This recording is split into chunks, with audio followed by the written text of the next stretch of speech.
I think nowadays, since splash art is very popular, there's many people that are trying to get into it, which means there's more competition. So the quality bar is getting like higher and higher. And Hmm. you want to think about this as a way, you want to see the business side of things. So what I mean is, what are the criteria that you most likely would be looking for to hire someone? I'm going to tell you. The first thing that I would look for is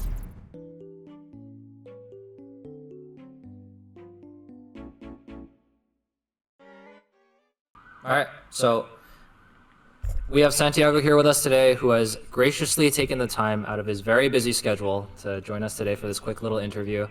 How are you doing? good, man. How about you? Thank you for having me. Yeah, of course, of course. I'm doing good. I'm doing good. I mean, we have a ton of questions from the community, so a lot of people are super curious about your process and all that. There's over 60 questions, so I don't know if I'll be able to cover all of them, but I tried to summarize most of them since there is a bit of overlap. But for those who don't already know, Santiago does splash art, Runeterra illustrations, and I believe you also worked on Overwatch, right? Yeah, yeah. I did some like very, very little work, but yeah. Okay. So could you give us a brief self introduction? How did you end up getting into art? What was going on in your life at the time, and how did you practice to get to where you are today? Sure. So, like, I've always been into art because my parents uh told me that I was good at painting, so I believed them. And I think actually from like 5 years old or something like that, before my mom would go to work, she would leave me with this quote unquote assignments of like drawing Pokemon cards, and she would check them after she got back from work. And she's not like a professional painter or anything, but she knows a thing or two about like art and a sense of good design. Right. So she would give me notes. So I've been like art directed from the beginning. And Mm. I took I did a computer science degree when I was like uh 15, 16 years old, and I quit about in the sixth semester. So you have 10 semesters, which is like 5 years. Uh-huh. And I quit in the middle of it because I realized it was not my thing and I wanted to pursue art full time. And it was like super scary to do so because even though my parents have encouraged me to draw all the time, Hmm. they were kind of scared as well to see if that was like a They didn't want you to viable do art as career a path. career. Yeah, and it was super scary for me as well because there were not really like any art schools available in my town, Right. and the closest thing to that was like graphic design, and it was so expensive. So Mm. no, that was a no. So Um, wait, at that so I point, guess did you know that you were like trying to do splash art specifically, or was it just I want to do art in general? yeah, I think at that point I really did wanted to do splash art because ever since I got into League of Legends because of friends, I always wanted to achieve the quality of splash art. Mm. I was not really like drawn too much into like the characters, the story, or anything. I was just really impressed by the quality of these drawings because I had never seen that before, and I kind of obsessed on about it a little bit. So yeah, but I think it paid off in the end, and yeah, it was Right. just fine. Like, what were some of the things you would practice on a daily? Like, did you were you more self-taught, or did you have like more of a formal art? You said there wasn't any art colleges, but were there like art schools around you, like Mm. ateliers or figure drawing stuff? I mean, to be honest, like there might have been like one, but I didn't even bother to research because I had like for the longest time I thought there was not any sort of art community around my town, so I didn't Mhm. even bother. But I think that the things that I did at the time was like in my parents' eyes, I was just playing video games all day, Oh because I yeah. was just sitting in front of my computer the whole day, and they That's would the get mad at worst me because because like of that. it's impossible to explain to your parents what video games even are if there's like especially if there's like a big age gap. You're like, "Mom, Dad, it's like this video game you play online and there are these skins that people make drawings for and then there's like how do you justify doing that for a living, you know?" Yeah, yeah, it's kind of difficult for them to grasp that idea. But I totally get it. Like at first it didn't even make sense in my head, um, but yeah, I think when I first started, I pretty much spent all my time on YouTube, and Mm, like up until that point, I had never realized that I've always had pretty much like crappy teachers. Because before I found out about Proco and Marco Bucci, right. like all the teachers that I had previously met, they didn't have this much passion. So I was like drawn into it And you're because of like and you're how talking about efficient they the were at teaching. and you're talking about the art teachers in real life that you've met compared to YouTube. Yeah, yeah, throughout school and throughout my, college and everything. So Oh, I see. it was so fun to see that like free quote unquote YouTube Resources. instruction would be so good. Yeah. Yeah, yeah. No, I mean they definitely take. I don't know. There are a lot of like super good ones online, and I think in person it's like it's kind of a gamble because like you don't know too much about the teacher until like you go there and like meet them, right? Yeah. But wait, to be honest with you, like Hmm. I did that for a couple of months, like maybe 6 months of like me just trying to figure out stuff on my own. And if there's something that I had wished that I'd done sooner was to go for any kind of like mentor or anyone to coach me through the difficult parts of like learning art on your own. Hmm. Because the difficult thing about learning on your own is that you don't know if you're doing things right. You don't know if you're doing Exactly. if there's a more efficient way of doing it, Yeah. and you're just like stumbling upon all this, the entire how to draw YouTube catalog, Yeah, it's just trial and and some error, pieces right? might be good, some might be not. Yeah. But I did find my first mentor within like 6 months of dropping out of college, and Really? he's Robotencil. Yeah. Oh, Do you know the Anthony guy? Jones, right? Yeah, yeah, yeah. That's Oh, him. that's so interesting. I And actually know a friend who, yeah, go on. yeah, no, he's amazing. And like at the time, I remember that it was like super expensive for me to get him to be my mentor Mm, because, the currency difference in the third world is like pretty harsh. right. And just So for I was people who like, don't know, do you want to tell people who where you're from? oh yeah, by the way, I'm from Colombia. Sorry about that. Okay, okay. I'm from Colombia, and I remember that at the time the mentorship with this guy was I think $400 to $500 for 5 weeks of teaching. And I was Mm, like, how do I justify this to my parents? It's like I think it's probably a little bit more expensive than the regular, the traditional schooling system. right. And it's just like 5 weeks. Mm. And I have no way of earning money on my own, maybe Well, savings and stuff like that. do you think it was worth it in the end? 100%. Mm, Maybe not for the reasons that I initially thought, but it was like the thing that pushed me to the next level, in my opinion. I So see. I had this expectation of he's going to teach me everything that I should know to succeed. And it was more of like I put myself into a situation where I had no choice but to give it my best shot and keep bashing my head against the wall until I get it right? Mm, right, right. Because sometimes, like for example, he's not a splash artist himself. So many of the technical questions he might not be able to like answer very specifically, Right. but he would give me direction. He would point me in the right direction.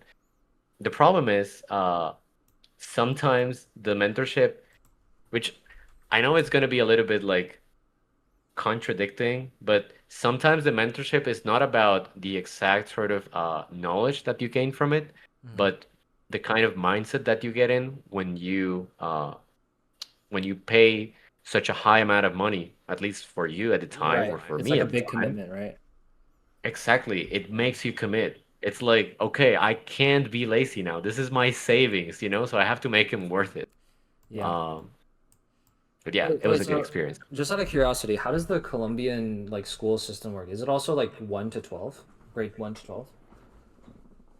Yeah, it's like 1 to 11, Ah, but pretty much the same thing. Yeah. okay. Yeah, yeah. And at what year did you say you started taking art seriously again? So I dropped out of college in I think it was 2020.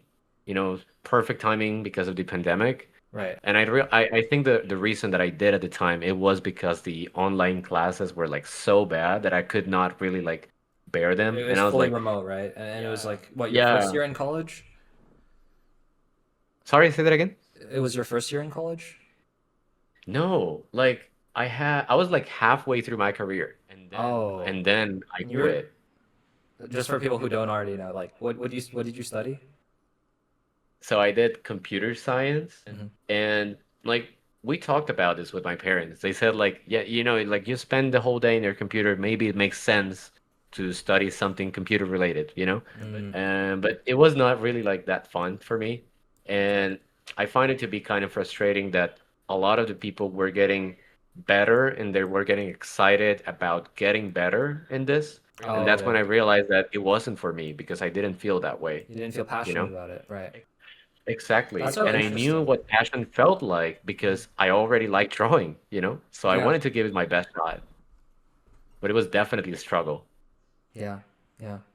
I mean, I feel like I have a very, very similar like reason for why I ended up doing like illustration in general, but it's interesting because it feels, I don't know if this is like a canon event thing, but it definitely feels like at least people who go into art in general feel like they're there because they want to not regret choosing the wrong career and then feeling like, I don't know, stuck doing something that they don't really care about for a long period of time. So I think that's a valid reason. Yeah.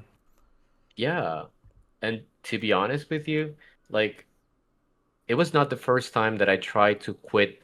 I didn't get to quit at the first time that I tried talking Hmm. my parents into it, you know? We had like three rough conversations throughout the years, Right. and I had to like think about how can I convince them that this is not meant for me and that I do know what's best for me. Right. And it was like pretty tough because I was like, they're not gonna understand unless I put it in some sort of like terms that they can really like get along with, you know? So I remember that I had to make a deal out of it because like you have to understand their point of view. Like you're basically telling them, yeah, I'm not gonna study anything. I'm just gonna spend basically all my day in my computer, like Yeah. doing nothing And the results and aren't hope for immediate, the right? best. You're just because you finish one attempt at like an illustration doesn't mean you'll immediately get a job. It might take like, I don't know, years until you actually get good enough to be Exactly. considered, right? Yeah, like if you study like in a regular career path, it may take you like 4 years or something before you graduate. Yeah. But with art, there's this expectation of like you have to make a living tomorrow and you have to learn everything by tomorrow. Yeah. Otherwise, you're broke, you know? And I had to make a deal with them where I was like, okay, so this is why I want to quit. This is why I think it doesn't work. Here's the people that have done what I want to do and have succeeded at it. And if I think I want to try to do that, and I want to take a year to do it. Mm, And if I can, I will go back to school.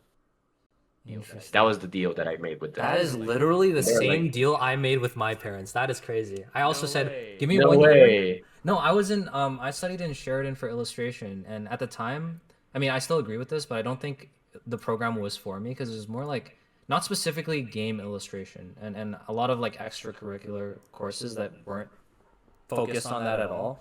So I told my parents like, "Hey, give me 1 year. I'll prove it to you. I'll like you said, like it's a very logical way of like giving them evidence. Like this person has succeeded. I think I can do the same." But I think especially with that like level of uncertainty, it does feel like it's a big ask from your parents' perspective. So I mean, I guess we should be grateful Yeah. that our parents even let us pursue this because on one hand, it definitely can be risky if like you don't either work hard enough or you don't know what you're doing. But Yeah. It is a gamble, honestly. yeah, Like it's not like you knew exactly which step to take to get to your final destination, you know? It's just like you're curious and you're trying things out, and that's why it's risky. But I think the one thing that convinced my parents to like allow me to do this was um so my parent has a lot of coworkers that are not qualified for their jobs. They're just like bureaucratic positions, mhm. and they're like, in other words, they're like idiots, you know? Wait, And say my that parents, again? sorry, say that again? No, could you repeat what you said? I think I didn't fully interpret what you said. Oh, So yeah, okay. could you just repeat it? So the thing that, like, the nail that finally No, scrap that idea. The I thing know that what I you're gonna did say. that finally, yeah, the thing that I did to finally convince my parent is like I had to put it in terms that they could understand. So my parents always complaining about having coworkers that are like basically idiots Mm. because they're like it's like bureaucratic jobs, meaning they are not qualified for them and Oh, is just it like they don't know what they're nepotism where doing. you get like Yeah, yeah, recommended into the that's position? exactly. I see. Yeah. So they complain. My dad complains all the time about having to do every single thing for the team because nobody else is like uh, qualified for the job, basically. Mm. And they're like, fine, you know? They know that they're not qualified and they just roll with it. They're just chilling in the office. They do nothing. And my dad hates it. So I told him, I don't want to be like one of those co-workers that you hate. Right. But it would be even worse for me because I would be aware that I'm like good for nothing, you know? Right, And that right. I'm like Because you don't have being passion for the completely thing you're useless. doing, so you're not gonna try to get better at it, right? Exactly. Yeah. So I don't want to be that guy. And he was like, you know what? Yeah, I think it makes sense. I think that So, actually leads.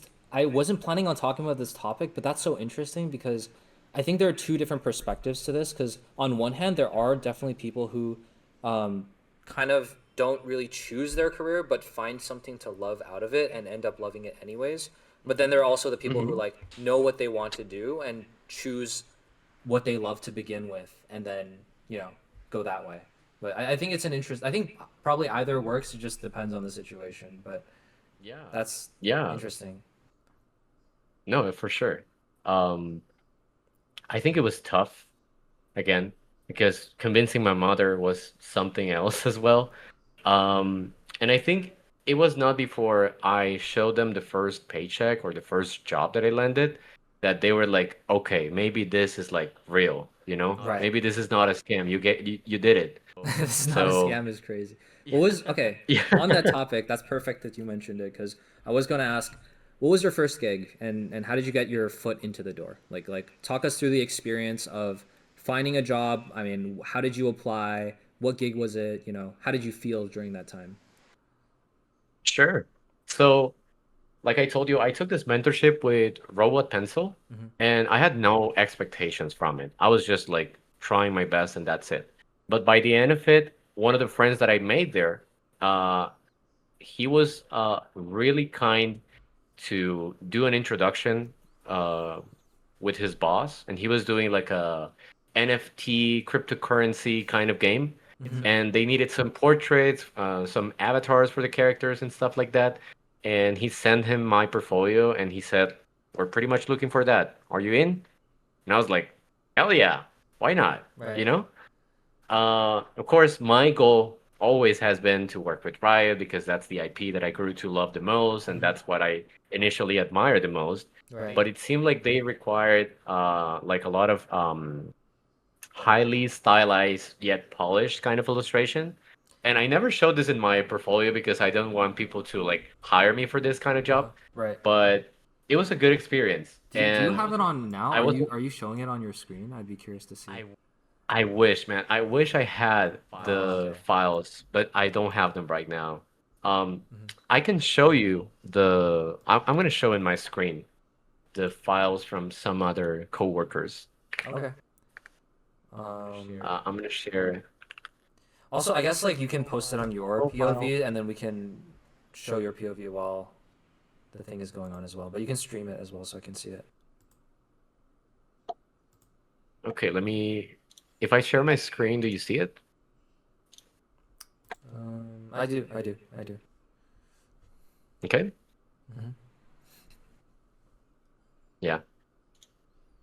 So this is the kind of portrait or work that they need for the game. Hmm. And I mean, it was cool because it got me to practice a lot of bit of like rendering, stylization, and everything, and I was like fine with it. Um, but yeah, that job was very, very short, I would say, and like I think it is because I screwed up, to be honest, Hmm. which I was like completely embarrassed about with my friend for recommending me. Um, Which one? Wait, which but one did you do? Is this one an example of something you did? This is not the ones that I did. This is from Svetlana Tigay. Oh, you're looking at an Uh, artist. I co see. yeah, previous co-worker of mine. But this is like the kind of work that they wanted me to do, and like, yeah. So you get an idea of what my first job was like. Hmm. But yeah, the key parts are like I got this through a friend of mine who was nice enough to like send me this gig my way. And yeah, I Hmm. failed miserably at it after like a couple months Okay, to be because fair, sorry, didn't mean yeah, to interrupt. I think to be fair, like it is. I don't know if you feel this way, but I feel like it's almost a canon event. Like, how can you do your first gig and expect to do it perfectly at like, I feel like probably most artists when they did their first gig they screwed up somewhere at some point. So yeah. I think it's something that's really not like talked about enough mhm. because I felt for the longest time like so bad about this. And especially like spoiler alert, it happened more than once. Mm. Especially like I think it might keep happening nowadays, but the thing is, it was not until I heard that so many people went through a similar experience that I felt like, oh, okay, so it was normal. So it So was more like okay. the team that they were more picky or something, or No. I mean, until I heard the oh, first experience of some other artists that right, they screwed up so bad as well, that I right, was like, okay, yeah, so it was not me only. Okay. right. Uh, That makes sense. yeah, but this was like really good for like, dipping my toes into the water kind of thing. Yeah, like And first experiences. yeah, the thing is like, I think at the end of it, I was a little bit like having trouble matching the style because as you can see in my work, it's probably a little bit more like realistic, kind of getting Scenario. closer to the style of League of Legends kind of stuff. Right. But the problem is they wanted something that's more cartoony, and I was not really able to pick up on the subtleties about what make the style feel like the specific style. So yeah, we just had to like terminate the contract, and that was it. Like So it terminate only the lasted contract. for They like, initially gave you like what, 3 months, and then they just yeah, ended it. exactly. Like after the 3 months, it was like Oh, it over, was just and over. I that was see. pretty much it.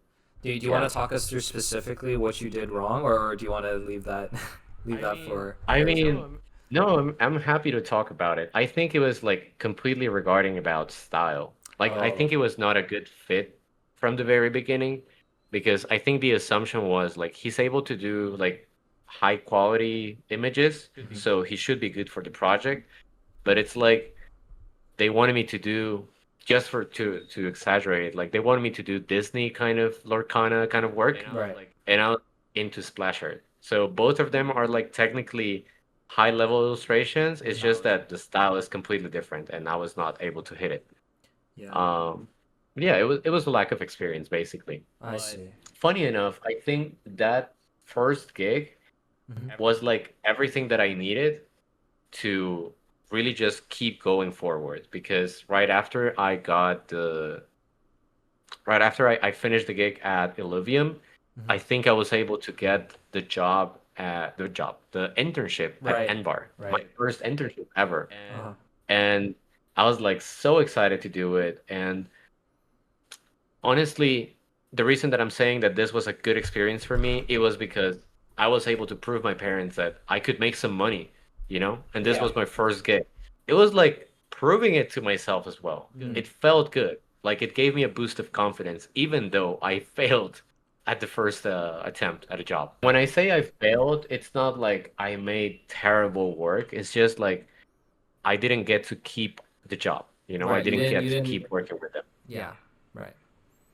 Do you want to also But it talk us was through your Envar story, because I mean you already told me, but I think a lot of people would find that very interesting. Yeah, for sure. So the thing with Envar is that I've always looked up to Ate. He worked as a senior illustrator at Riot during many, many years, and he left, I think it was in 2020 or something, to create his own studio, Envar Studio. Mhm. And he posted on Instagram about it, and I just messaged him directly, and I was like, man, good luck with the studio. I appreciate the art that you do, and I wish you well, basically. Mhm. And at the end of the message, I said, I wish I someday we can work together, and I will work very hard to make that happen. I think something along the lines was the message that I sent him. And to my surprise, he did respond, and he was like super nice about it because he was like, "Yeah, if you keep going, we're gonna end up working together for sure. Looking forward to it." And he started following me, which Ooh. I think it put a lot of pressure on my end because I was like, no, like whenever I would post something, I was like, it can no longer be a like a silly doodle, because Ate is gonna be watching. So Right, what's he right, gonna think of me, you right. know? So I think that created a lot of like pressure in my end, but it was a good kind of pressure, It felt like I was moving forward. Hmm. Hmm. And this was before I had any sort of portfolio piece to show for. Like I was just posting consistently on Instagram, which is super important, I think. Uh, I was trying my best to post one painting a day for like I think I did for the better part of a year. Mm. But most of them I just erased because I don't think they live up to the quality of my paintings anymore, so I didn't want to look at them. Mm. Um, but yeah, it was it was a great experience because at the like 1 year after, I got to message him again, Hmm. saying something like, I appreciated the talk that he did at Lightbox that year, and that it was super insightful. And I also showed him a personal painting, which is this one right here. Ooh, okay, let me pull that up here And as well. I, Uh-huh. yeah, and I literally asked him for feedback because I had no idea how to push it and how to make it better, Hmm. you know? So he was like I got ghosted for a couple of days, maybe weeks, and then he got back to me and said like, yeah, this looks really good. Any chance you would be up for like you'd be down for like an interview with my director from Legends of Runeterra? Hmm. And I was like, wait, what? Right. I was like, yeah, hell yeah. Uh, and the first thing that he asked for when he saw this piece, it's like process. Like, did you design the skin yourself? Did you do the thumbnails? Did you do color options? Mm. So I sent him the link to the post, and he was like happily surprised that I did. So it's good to show the process, basically. That's Right. kind of what I'm getting at. The main thing you Mm, learned. yeah. Yeah, because they want And to see how you got to it, not just like the final product, right? The process. yeah, yeah, yeah, exactly. They want to see that you're thinking throughout the process, Oh my God, which that was pack is like, so square. It's crazy.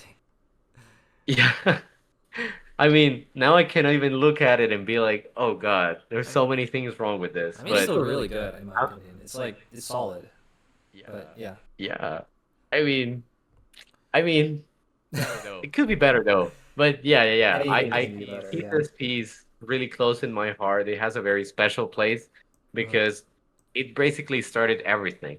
So, um, funny enough, when I got through the internship with Envar, Mhm. like they would assign me a mentor for like a couple for the first month or so, Mhm. and I would join the team on the daily meetings, on the feedback meetings and Mm. whatever, and I would get to like be quote unquote close to them and watch what they were doing so that I could learn. Right. And they gave me like some quote unquote fake mock-up projects so that I could test my skills, but not with a real Runeterra card yet. Mhm. So that's when this one right here happened.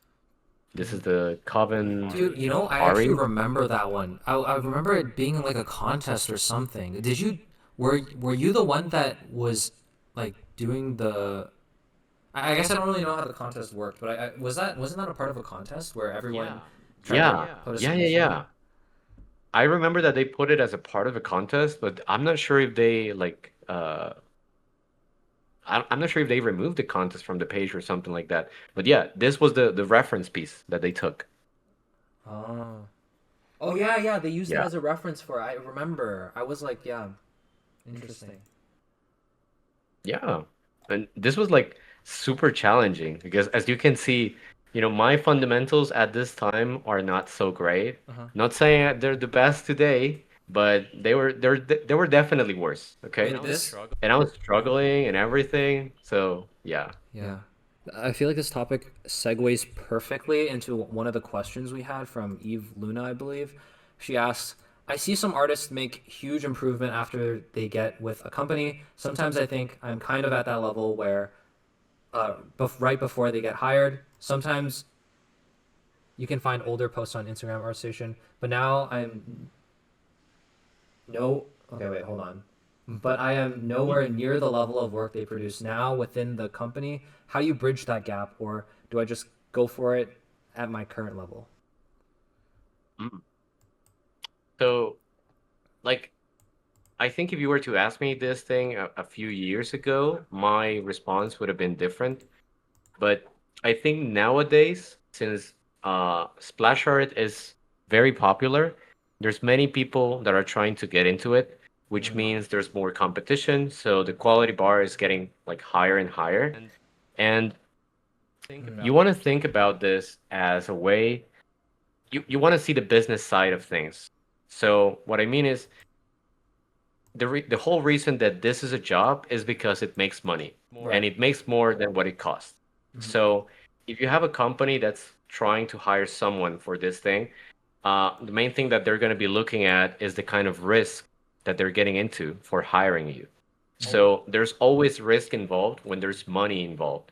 And I think what companies are looking for is safety in the sense that if I hire this guy, I'm 100% confident that he's going to be able to deliver on time, Right. meet the style, and like basically already plug it into the machine without me having to do much extra work. Right. You know, And it's I think, frustrating, right? Because it's like when you have that like one piece you did for like a studio, that's like insane credibility to show that you are that reliable safety artist that they can trust to work on a project mhm. because you've done it before. But then it's like getting in the door in the first place seems like the problem. It's like I mean, it's kind of the catch 22 for like most jobs in general. I feel like nowadays is you need the experience, but how do you get the experience if you have never gotten the opportunity to begin with, right? Yeah, yeah. Like that's sort of the dilemma here. But what I'm trying to say is that it used to be fine to have like a decent level, and I mean decent, but it's like if you've been painting long enough, you know that to get to a similar level, it takes a lot of commitment and a lot of like studying and whatever. Right. But this is definitely not anywhere near as the quality of work that they produce today. Right. So back in the day, it used to be easier. Now, I think it has gotten harder because of, like I told you, there's more people trying to get into it. So it means that they get to be really picky and just pick the best ones for the job. Mm. But I think the logic is still pretty much the same.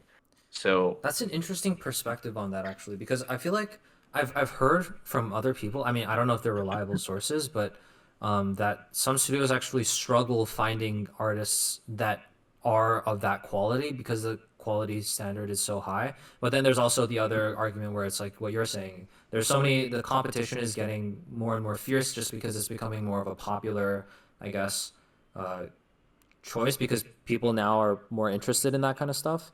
Um, yeah. do you do you know like which one lands more true, I guess? Well, I think it's not really a question of like, I think it's not really a matter of how true each of the approaches really are, or which one is like the right one. Mm-hmm. I think there's not a single, there's like many ways to get into the industry, and this is the way that I think has worked for me. So I cannot speak for all the other ways, but I'm sure that there's many people that have experienced different things. Oh, right. Mm, I think the logic behind what you're saying is that um, so if you imagine yourself in a position of hiring people, let's say you are this small studio that got requested a batch of splash art, Mm-hmm. and it's too many for you to deliver on time. So you have to hire people, Right. right? Mm-hmm. So what are the criteria that you most likely would be looking for to hire someone? I'm gonna tell you. The first thing that I would look for is does do they have the quality? Meaning, have they done this like several times? Have they showed me the process of how they're getting there? And is the quality overall the thing that I'm expecting from them? If the answer yes, you can move on to step number two, which is, do I trust them? Do I know them? Is it the first time that I'm seeing them on the internet or posting on Instagram or anything? Right. And I think this is where most people really fail to like um where their Deliver. portfolio Like yeah, where they when fall you short say a little bit. sorry, when you say like the credibility aspect, is it more so like are they a responsible adult that can meet timelines, or is it more like can they responsibly uh deliver the quality that they've shown on their portfolio? Yeah, yeah, I think it's both. It's both. But Okay. I think it's a matter of trust, you Mm. know?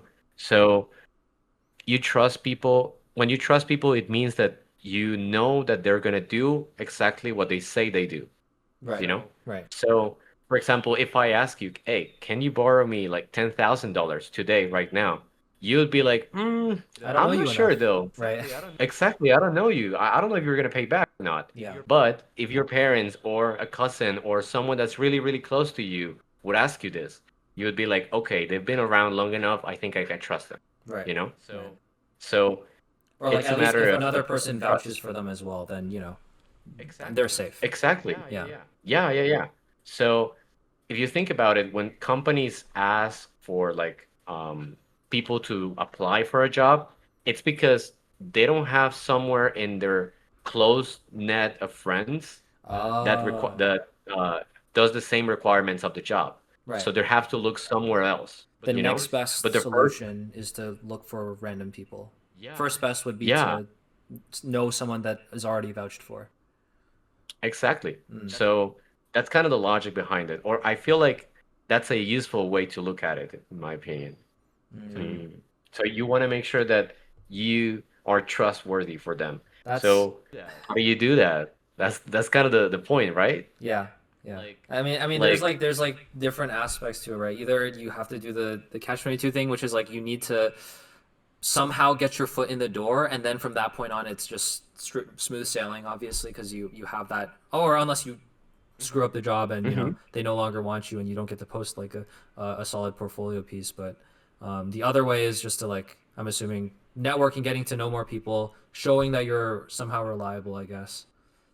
hmm Yeah. You know what? I think the reason that I was able to get a job at Envar Oh. at the first, like in the first place, it's because they saw some sort of like trust and credibility to my work. And Mhm. even though I knew them from nothing, Right. I had been consistently posting for almost a year, Right. you know? It's not And purely just Ate networking, was aware of obviously. that. Yeah. Oh. So yeah, so since they were able to see that, they're like, this guy's not messing around. He's really committed. So that's a good indicator. That's a good sign to know that, okay, they're really into this thing. So it's very likely that they'll fulfill their promises. Okay? Right. Mm. But yeah, that's kind of how I look at it. Mhm. Right. Like the consistency thing. Like you can't just know the right people and expect to get the job. You also need to like have that backing that you are serious about it. You have done a lot of the, the work to back up your words. Yeah, yeah, yeah. That makes a lot of sense. Yeah. Um, and also it really does help if there is like some sort of connection between you and the people that you're trying to work with, Mm, right. because it's not the same thing to say, "Hey, this is Aaron. Like Mhm. he paints really good stuff. Can you hire him?" It's not the same thing to say that as versus, "Hey, this is Aaron. You can see that he's been painting for over a year every single day, Right. and he's been coached before by the art directors at Envar, Mhm. and he knows the people and he knows the workflow.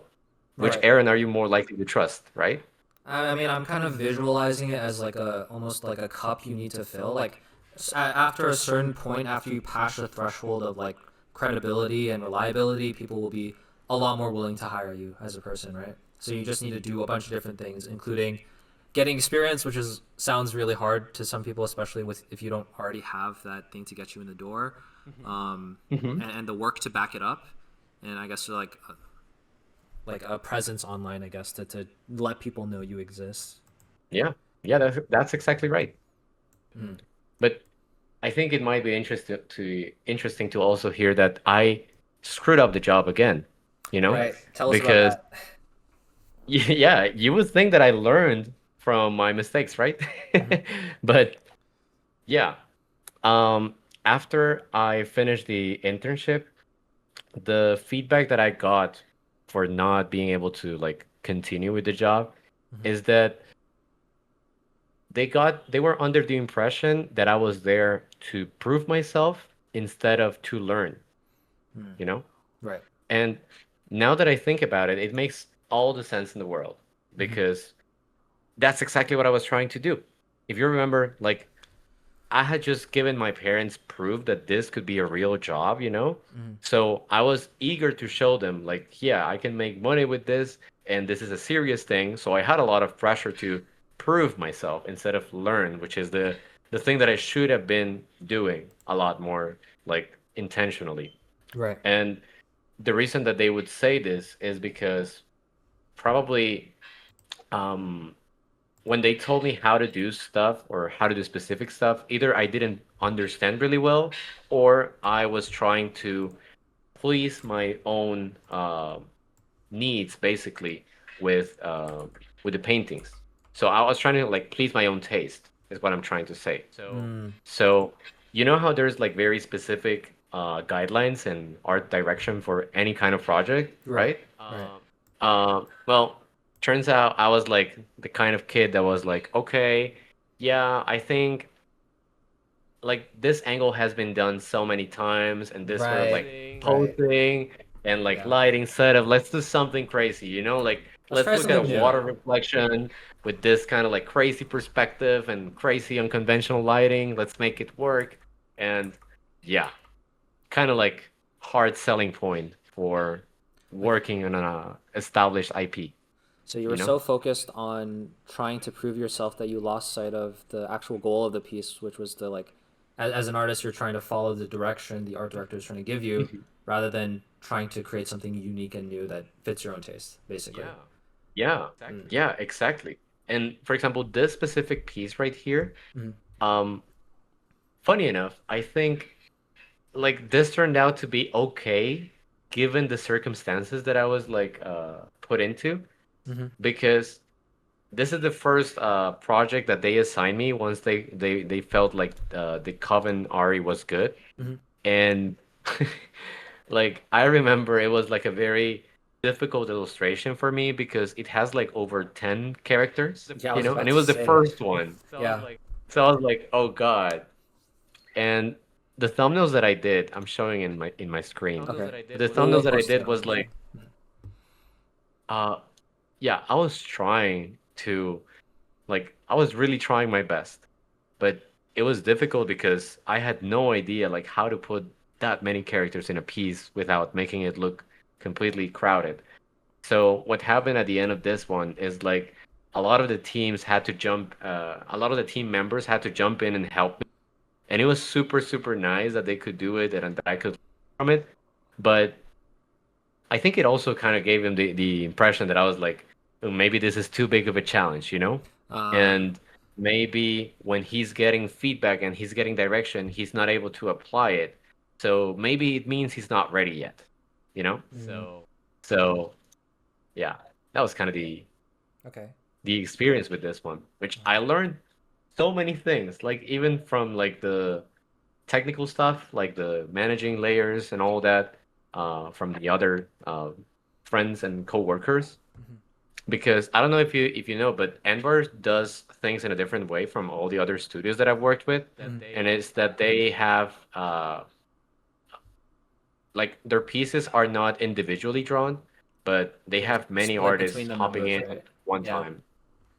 Yeah, so it is like it's also like a difficult thing to do because you need to be super familiar with the kind of like layering structure and the process so that anybody can take over, you know? And Right. it's difficult, That's but it's interesting. I super never thought efficient. about that. Like it's like you all have to follow the same workflow, otherwise there's gonna be a lot of like time wasted between trying to figure out like once a teammate sends it to another teammate who has like a different like layer setup or whatever.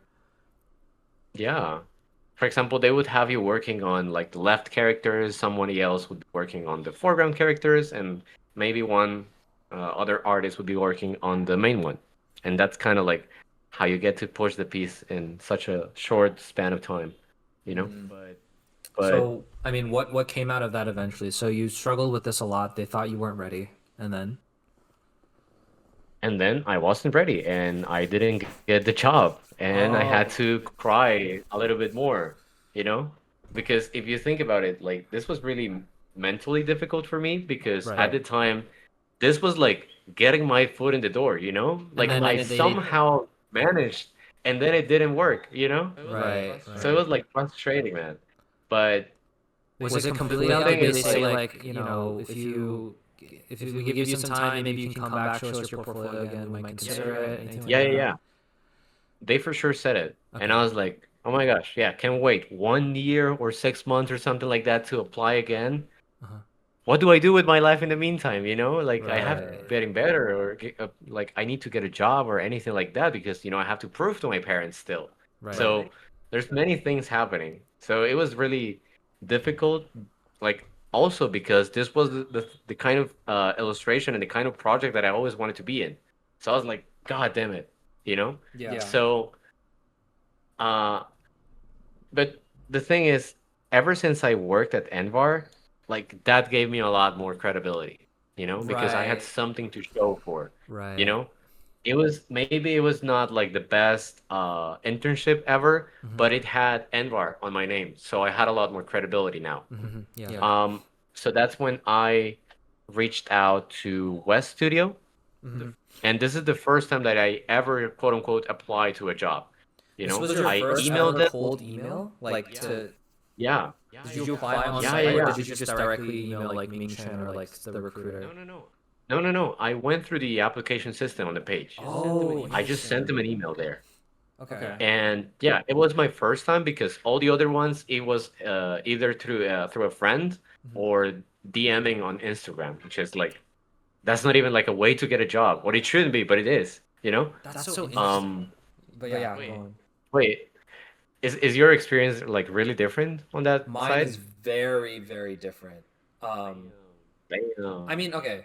I mean, obviously, I started off not with the same credibility as like the you with the Envar thing, so I think I would say it's probably a significant disadvantage. But I guess I'll pull up I'll post it in the video later. But like, I had this entire like a list of 100 different like studios, like 2D artists, general artists, not even fully Oh illustration, God. because the illustrator jobs were like few and far in between, and most of the times you really need to be their style. But dude, I just applied to everything. I think at the end, and this was before I got my first gig as well. I ended up landing this outsourcing studio located in Germany.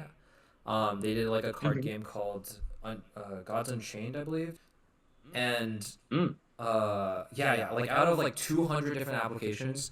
So I was already sending a bunch of like cold emails, all that. It was almost like a day job. Like every day I would wake up, I would focus, I'd be like, okay, today I'll try to send um, 10 dedicated emails to a couple different sources. I don't know if that's considered a lot or too little, but I definitely wanted to tailor the emails a little bit. And back then you didn't have ChatGPT to just like generate you an email, so it was a lot of Yeah. uh, like thinking and like trying to write. I'm not the best with like words sometimes, so I'm trying to like sound professional. I'm not really good at this. I'm trying to learn how to come off professionally, link my portfolio, and it's like obviously pretty discouraging when you get nothing back. But Oh yeah. out of the 200, I think I got like two or three responses. Um, and out of the three, only one of them ended up going through, which was the Germany one. But I'm even that I think I was super lucky to get in. Um, but that was basically my first gig, and you could call it some kind of credibility because I did end up posting it in my portfolio, um, Hmm. and it does have like the game logo or whatever to show that it's like an official thing. So, but yeah, yeah, Yeah. you were saying. Yeah, yeah, yeah.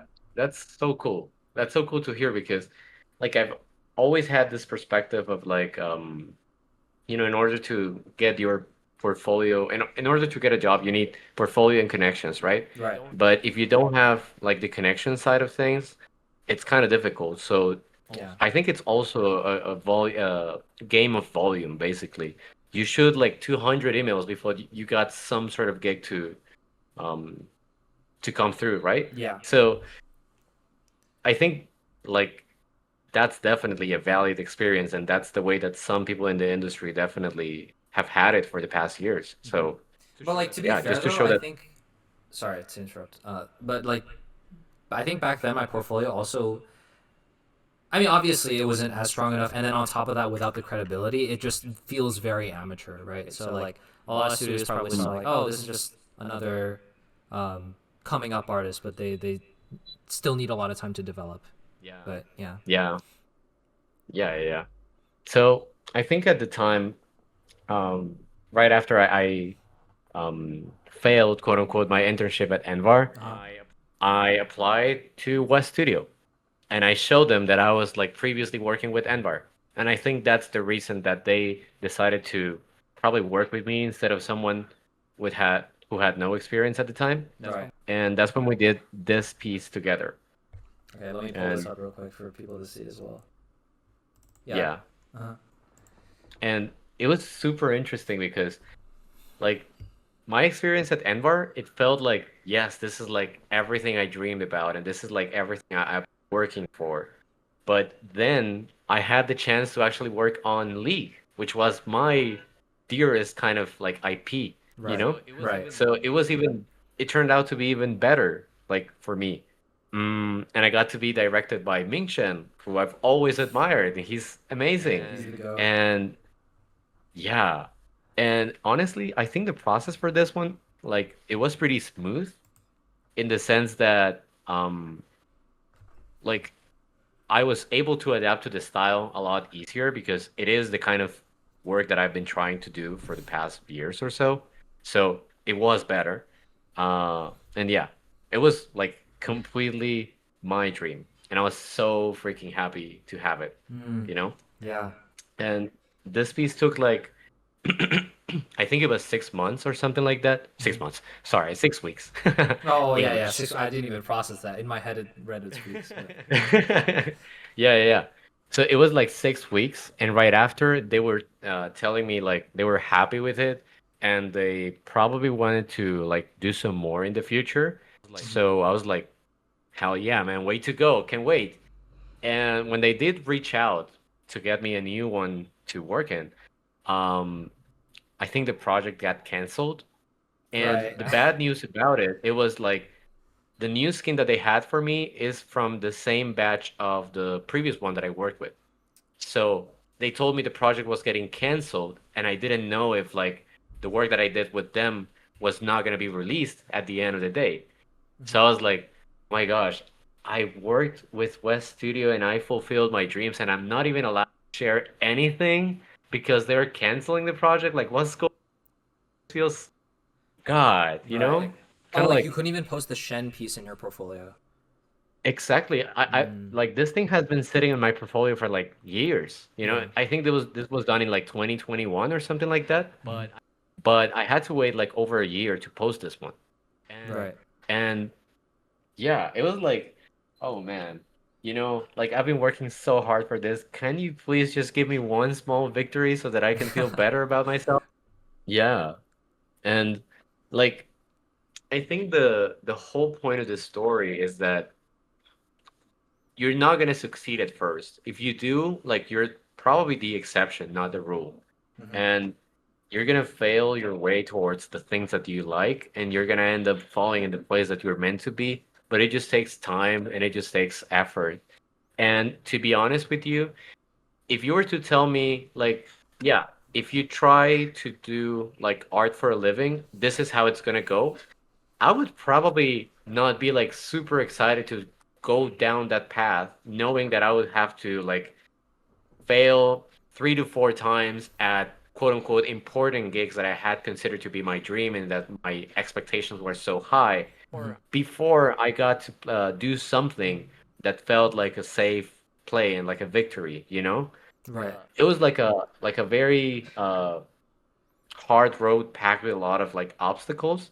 But I think at the end of the day, I managed to get through it because I was not because I was so naive. you know? Naive in what I sense? was not aware. I was not aware that next time it would not be the one that I would get it. So I just Uh, kept going because I had this idea in my mind, like, yeah, next one it is for sure. mhm. And then if it's not this one, it has to be next one and next one, you know?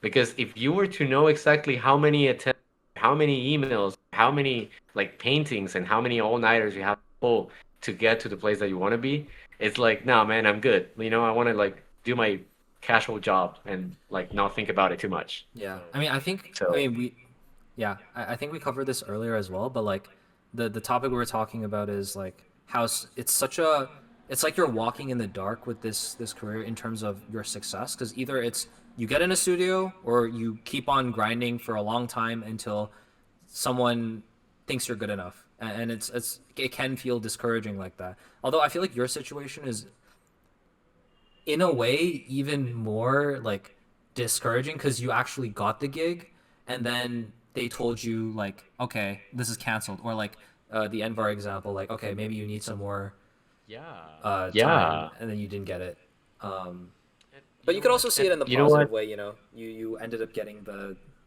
like they think you're Yeah. good enough but you just need some time. Yeah, that's kind of the point. And Yeah. to be honest, I feel mm, like this was a good experience, but I was like mentally like in a rough place, you know, Yeah. especially because right after this painting, like I finished it and everything, I needed to get another job, you know, I needed to look for more things. Right. So I decided to apply to Six More Vodka. And this time I told him I did work with West and I did work with Envar. So that kind Oh, of like smoothed things out a little bit. So I had this NDA folder that I would show them of this piece and the process and everything so that they would know that I was like for real. reliable, And right? yeah, exactly. And the thing is, when I worked with them, I only did like an art test or something like that for like 2 months. And they wanted me to work on something that had the same sort of like benchmark as Legends of Runeterra, Mhm. but it was a different IP. It was Are you something allowed to that's like, talk about the art test at all? I feel like some people might be a little curious about that. yeah, for sure. I cannot say the IP honestly because Mhm. I think it's like not even public now. So they've Right. been working on that for years maybe. Hmm. Uh, but yeah, so what they wanted me to do is like they gave me a sketch for an illustration, and they wanted me to do like different color variations, and they wanted me to do some rendering then. Right. So I did the color variations, it was good. Then the rendering, not so good because they had a little bit more like a fast-paced sort of like mindset or environment around it, and they thought the progress was pretty slow. Hmm. So I did end up blowing up the job again, Mm. you know? So I didn't get it again. And I was like, dude, I swear to God, like I can work with anyone, but not two times in a row or not two times with Oh, the same client. This is so that must be frustrating. like a frustrating because like then you feel like you can't ask them directly again, at least in the immediate future. So you have to like wait a long time and then see if the same studio Yeah. because you're not certain if the studio will still be like willing to work with you, right? Exactly. Or it might be That must like, have been not a that they're not willing to work with me, but they don't have a project anymore, or right, they don't right. have the project that I want to work on. So Yeah. there's like Or like many they go things with that some were other happening. artist that's they feel is more reliable and they won't go with you in the future. Exactly. Yeah, that's rough. Yeah. And since I was not able to like carry on with one company for more than one time, Hmm. it was like I'm getting there, but everybody thinks that I'm not good enough. So that was Right. like You must have felt harsh. like a sense of imposter syndrome or Yeah. You know, I knew at the time I was not the best, but I was like really, really like curious and trying to see like what can I do to make this better. But mm, yeah, I think that in the end, I just kept going. I just kept bashing my head through the must have wall right. until I think it was like 1 year later that West Studio reached out to me again, saying that they had a gig, and that's when I did the porcelain grave skin, Oh, they you reached out know? to you. You didn't like ask them first. Yeah, exactly. They reached out to me. Apparently, they were happy about the work. It's just that they didn't Um, have any more work for me at the time, I see. So you know? during that 'Cause- was it like a 1 year time skip you said? Like yeah, what were you It was doing around during one that year time? time. Like were you just practicing, Oh try no. focusing on getting better?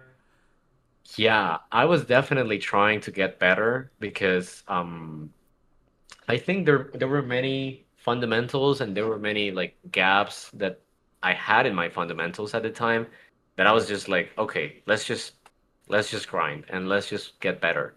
Mhm. And to be honest, I don't remember a whole lot about that year, you know? I was not really like I think that I don't remember that year because I didn't do anything quote unquote so meaningful, but it was a lot of grind. Mhm. So it felt Like like a what kind time of things skip were you until the next studying? Like time. painting specifically, anatomy, like what were you focusing on? Oh yeah. I think at the time I was really obsessed with Kim Jong-gi, you know, Oh, great Korean artist. right.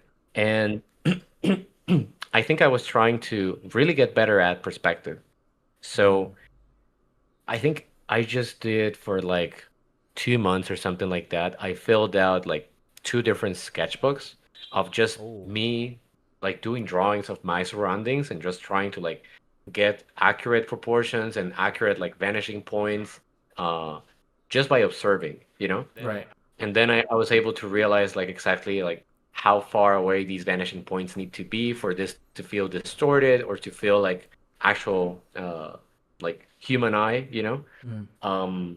But yeah, it was a lot of like fundamentals grind. I don't remember specifically each day. I just remember that I'm very, very dedicated to it Mhm. because, like I told you, it was mentally tough for me to know that I was not done and to have so many like reputable sources of information telling me like, Yeah. yeah, you're not there. That's such Okay? a I feel like So that's I such was a just unique focused. problem too. Like I feel like most of the Yeah, no I worries. think back to a lot of the questions we got from the community, and a lot of people were asking like because a lot of them are also like trying to become like even junior illustrators or like trying to get noticed by these big studios to begin with.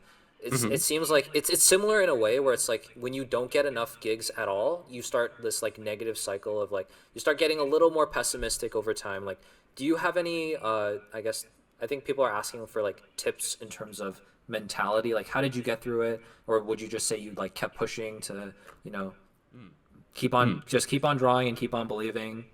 I mean, obviously, I think it also depends on the people's like practical situations, but yeah. Yeah. So like I told you the like if I were to know how tough it would be from the very beginning, it would have discouraged me a lot to keep pushing through. Hmm. So I guess being naive, it's also a blessing because you get to be stubborn. You get to not know where to stop. Yeah. So you just keep going. And of course, it is mentally like tough and draining to like get the sort of review that yes, you're almost there, but you're not like really there Right. yet. Yeah. So I guess that was something that was in the back of my head, but probably the good thing about that year is that I also had a little bit like social life to distract myself with. Ah, I see. So Okay. it was like a it was like a good balancing of both worlds. So I wouldn't get Um, to think about it too much, and I would just get to like ignore quote unquote this like voice in my head saying like, yeah, you're not good enough, you know? right. Right.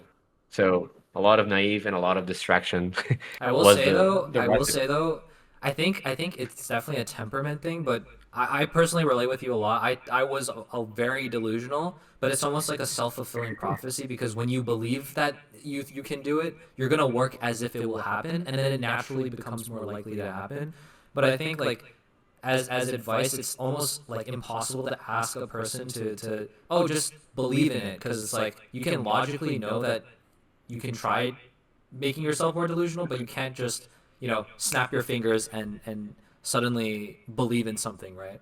But Yeah. I think I know what you're saying though. Like, um, Hmm. in terms of You know, yeah, I think if I had to put it into like more practical terms, it's all about like patience. But patience is one of mm, those like bundled complex terms that you don't really know how to explain. right, Because what are you doing when you're patient, right? Like right, what it makes no sense. So the way that I look at patience is like you find something else to do in the meantime, you mm. know? So You focus it's on not what you like you're can just do, right? waiting. yeah, it's not like you're just waiting. It's like you're purposely filling your calendar with activities that are not the one that you're supposed to be waiting for. Right. So you can distract yourself and honestly like be busy enough not to think about it. Like Mm. that's the way that I look at patience. So if Yeah. you're not ready yet, good. Don't beat yourself up about that. Just surround yourself with activities that leave you with no room to think about it. Because like I told you, being naive, Yeah. it's a blessing in my opinion. Yeah. I mean, that's fair. That's fair. Yeah. Take it a step at a time and do what you can, right? Hmm. Yeah. Yeah.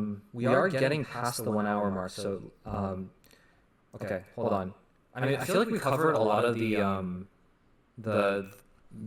your art journey, some industry stuff, and I guess we can try to fit in some more technical stuff. We also covered mentality, so give me a second. Let me pull up some more specific questions about the technical stuff and the thumbnail since it is relevant to the the YouTube video. Hmm. Okay. Yeah. How you feeling so far? I'm feeling great, by the way. I feel like this is super fun. Like, it feels like I'm just having a conversation with you, so it's Yeah. nice. Yeah. Like I'm really enjoying it. Yeah. And I think maybe the one thing that we haven't covered about like quote unquote our journey and everything is how Mhm. I got to work at Pandart because I think like that's Ooh, the next true. step that we haven't talked about. Right. Then we can segue into technical stuff. Yeah, yeah, sure, sure, sure. Do you think? Go for it, Yeah, go for it. So tell us about how you like ended up landing Pandart. sure. So funny enough, after I got to work on this graves painting, Mhm. um, I was like not approached by West again to keep working with more projects because they didn't have any more splash arts for me Mhm. at the time. And I received a message from someone called Pan from this Pandar Ooh. studio, you know? But I don't think I've heard I'm of him phrasing it before, like, actually. I'm just I kidding. am phrasing it like that Uh-huh. because I've always known him as Chen Wei Pan, not just Pan alone, you know? Right. And it was like a quote unquote like a weird kind of message on ArtStation that I got Mhm. saying like, "Oh, like I really like your work. I think you're doing amazing. I think we might actually want to work together. Are you available?" And I Right. was like, "Yeah, but wait, who are you?" And at the time, Pandora Studio didn't even have like 5 pieces in their portfolio. Right. So I was like, "Who is this guy and why is he like pan like that, you know?" Wait, so Pan And reached out to then you or yeah, Panda Art yeah. Studio? Pan reached out to Okay. me from the Panda Art Studio Art Station. Oh, And I okay, was okay. like, not from the Chengwei Pan account, Okay. from Pandart. Mhm. And I was like, okay, who's this guy? And then only in the next email I found out it was Chengwei Pan, you know? How did you feel But when you it found happened out? all through. Uh, I was like shocked, man. Let's see if I can show you here. It's so old. Oh Uh, my. where is it? Wait, general maybe? Yeah, 2 years ago. Look at this message. Hi, Stroke. How are you Hi, Lu. doing? My name is Pan. I am a principal illustrator, worked at Riot before, and just opened up my own studio last year. May I ask about your personal contact info, such as Facebook or Instagram, so I can know more about your timeline for possible League of Legends illustration collabs? Would you be down for that? Oh, it's super casual. Yeah, interesting. Yeah. Yeah. But I was like, is this the real band? Like, Am I what? I being have never heard scammed? of this before. Yeah. Yeah. So it was super good experience. We ended up not working right away Mm-hmm. because I think he didn't have a project that I was like good for me. Mm-hmm. And I think this is something that he did really well because he saw the pieces that I had so far in my portfolio and he tried to send something my way that would fit more or less the thing I was comfortable with. Okay. So this is the first piece that I did ever with them, the horn piece. And it was like the epic sense of like a giant creature throwing like flames at you and it's this Oh, like I thought this was for West for some reason. This was all done for Panda? yeah. Oh, And interesting. it took it took I think like over a year to be able to post it. So that's why Wow. it might be like difficult to tell. But yeah, this was the first one with Pandart, and it went super, super well. And oh, by Yeah. the way, something important to mention is like I had to reach out to them like twice before we were able to like set a date for a work to for a project to Oh, work interesting. together So with. you had to take the initiative to like really like get the Yeah, opportunity going. Okay. Interesting. exactly. Because he's a crazy busy man, you Right. know? Yeah. He has Pandart Academy. He has, the work with the Which I have studio. been to, by the way. And He's an amazing teacher. He's an amazing teacher. oh man, Like that cane I piece, can I definitely I say. was in his class when I was doing that, and I got a lot of help from uh the I guess I don't know if I'm allowed to talk too much about it. I'm sure it's fine. But he has a lot of like art teachers that have worked at Panda Art as the like helper instructors, Hmm. and they give you a Yeah, lot of feedback while you're like learning to make your piece there as well. So it's pretty interesting. yeah, for But sure. no, And he's like very, I guess, like he's not only very humble, but he like genuinely tries to like be the best teacher. Like you can tell from the effort he puts in his class that he is doing his best to like explain every concept like thoroughly and try to like, you know, give you your money's worth for being a student there. Like he's grateful for you being there as a, like yeah, choosing him as a teacher, which is like super dude, humble of him. 100%. Yeah. Absolutely. And I think uh I honestly owe Pan like most of my artistic growth for the past 2 or 3 years Mm. because he's been like not only the one that technically guides me through the like problem solving stuff and the illustration and stuff like that, Oh. but also he's the one that has been able to, set some time aside to coach me when I'm going through a rough moment Mm. and like give me his perspective to know that I'm not alone and to know that it is okay to struggle. And Right. he's honestly being super, super nice about it. So I cannot have like I don't have anything bad to say about him. He's honestly a legend for me. Yeah. So yeah. That sounds like amazing. Yeah, like having a mentor, but also a friend to like relate to you when you're struggling. That definitely sounds nice to have. Yeah. Like I think that the thing that he's really good at, besides painting, of course, Hmm. is that he's able to uh I think he really cares for people. And I think he really cares for the artists that he decides to work with. Right. Because when he sees something that is like maybe he's not there yet, you know, But but he he sees the just needs a little potential. push. Right. Yeah, he sees the potential and he's willing to put in the time and effort. I mean, he was with me. I can definitely say that because I don't think I was like perfectly ready, you know? Mm. But yeah, he's been like helping me out a lot and I appreciate Yeah. it. No, no, Mhm. like even in the class, I remember him talking a lot about like mentality stuff and even like a lot of his like well, I mean, I don't want to go off topic, but yeah, yeah, very interesting. Yeah. Long story short, he's amazing. Yeah, long story short, he's a very nice person. Yeah. So the thing that I did with Pandart is that after this illustration, I was able to get the approval, and they were able to say, "Yeah, we like this. Like, let's do some more." Right. And I was like, "Finally, finally!" Like, This is God, my like chance. it I've been feels waiting for good. this. Yeah, Yeah. exactly. And it was like such a good moment for me because I can finally like leave all the quote unquote imposter syndrome behind, at least for 5 minutes, Mhm. and just be like, okay, yeah, this is chill. This feels safe. I'm good here. Wait, that actually, Um, I have a question about that actually, a personal one. yeah. From my working experience that I've worked with other studios, I guess I'm asking if you have like a similar experience. Like, do you ever feel at some point, uh, every time you give like a piece, they would give like feedback, and you wouldn't fully either like understand, agree with the art direction, and then have some. Well, obviously you'll still do what they say, but then it turns out like poorly, and you feel like if you just had the freedom to do it, you like could have improved it, and then having like a frustration around that. And did it feel different when you were working with Panda? Because I'm a Not at all. not at all. Not at Is all, that like a man. very common thing then that just doesn't go away? Yeah. I think a lot of artists, like the reason that they get inspired to become splash artists in the first place Uh-huh. is because they want to create something just as beautiful and as meaningful Right. as the art that they see, but Right.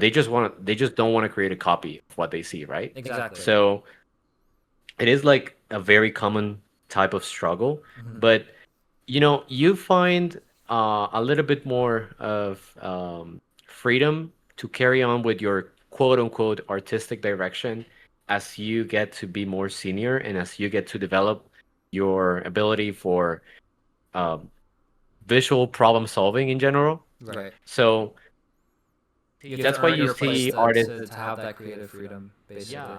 Yeah, Mm. like that's why you see artists like Bo Chen creating Yeah, paintings that, in my opinion, they break dude. all the rules that we know, quote unquote, for splash art, and they look good, Right. which is just proof that it can be done, but they're only willing to let the more experienced people try, even get a try, you know? I think that's fair though, because like obviously, how can you be allowed to make crazy decisions when you haven't proved yourself yet, right?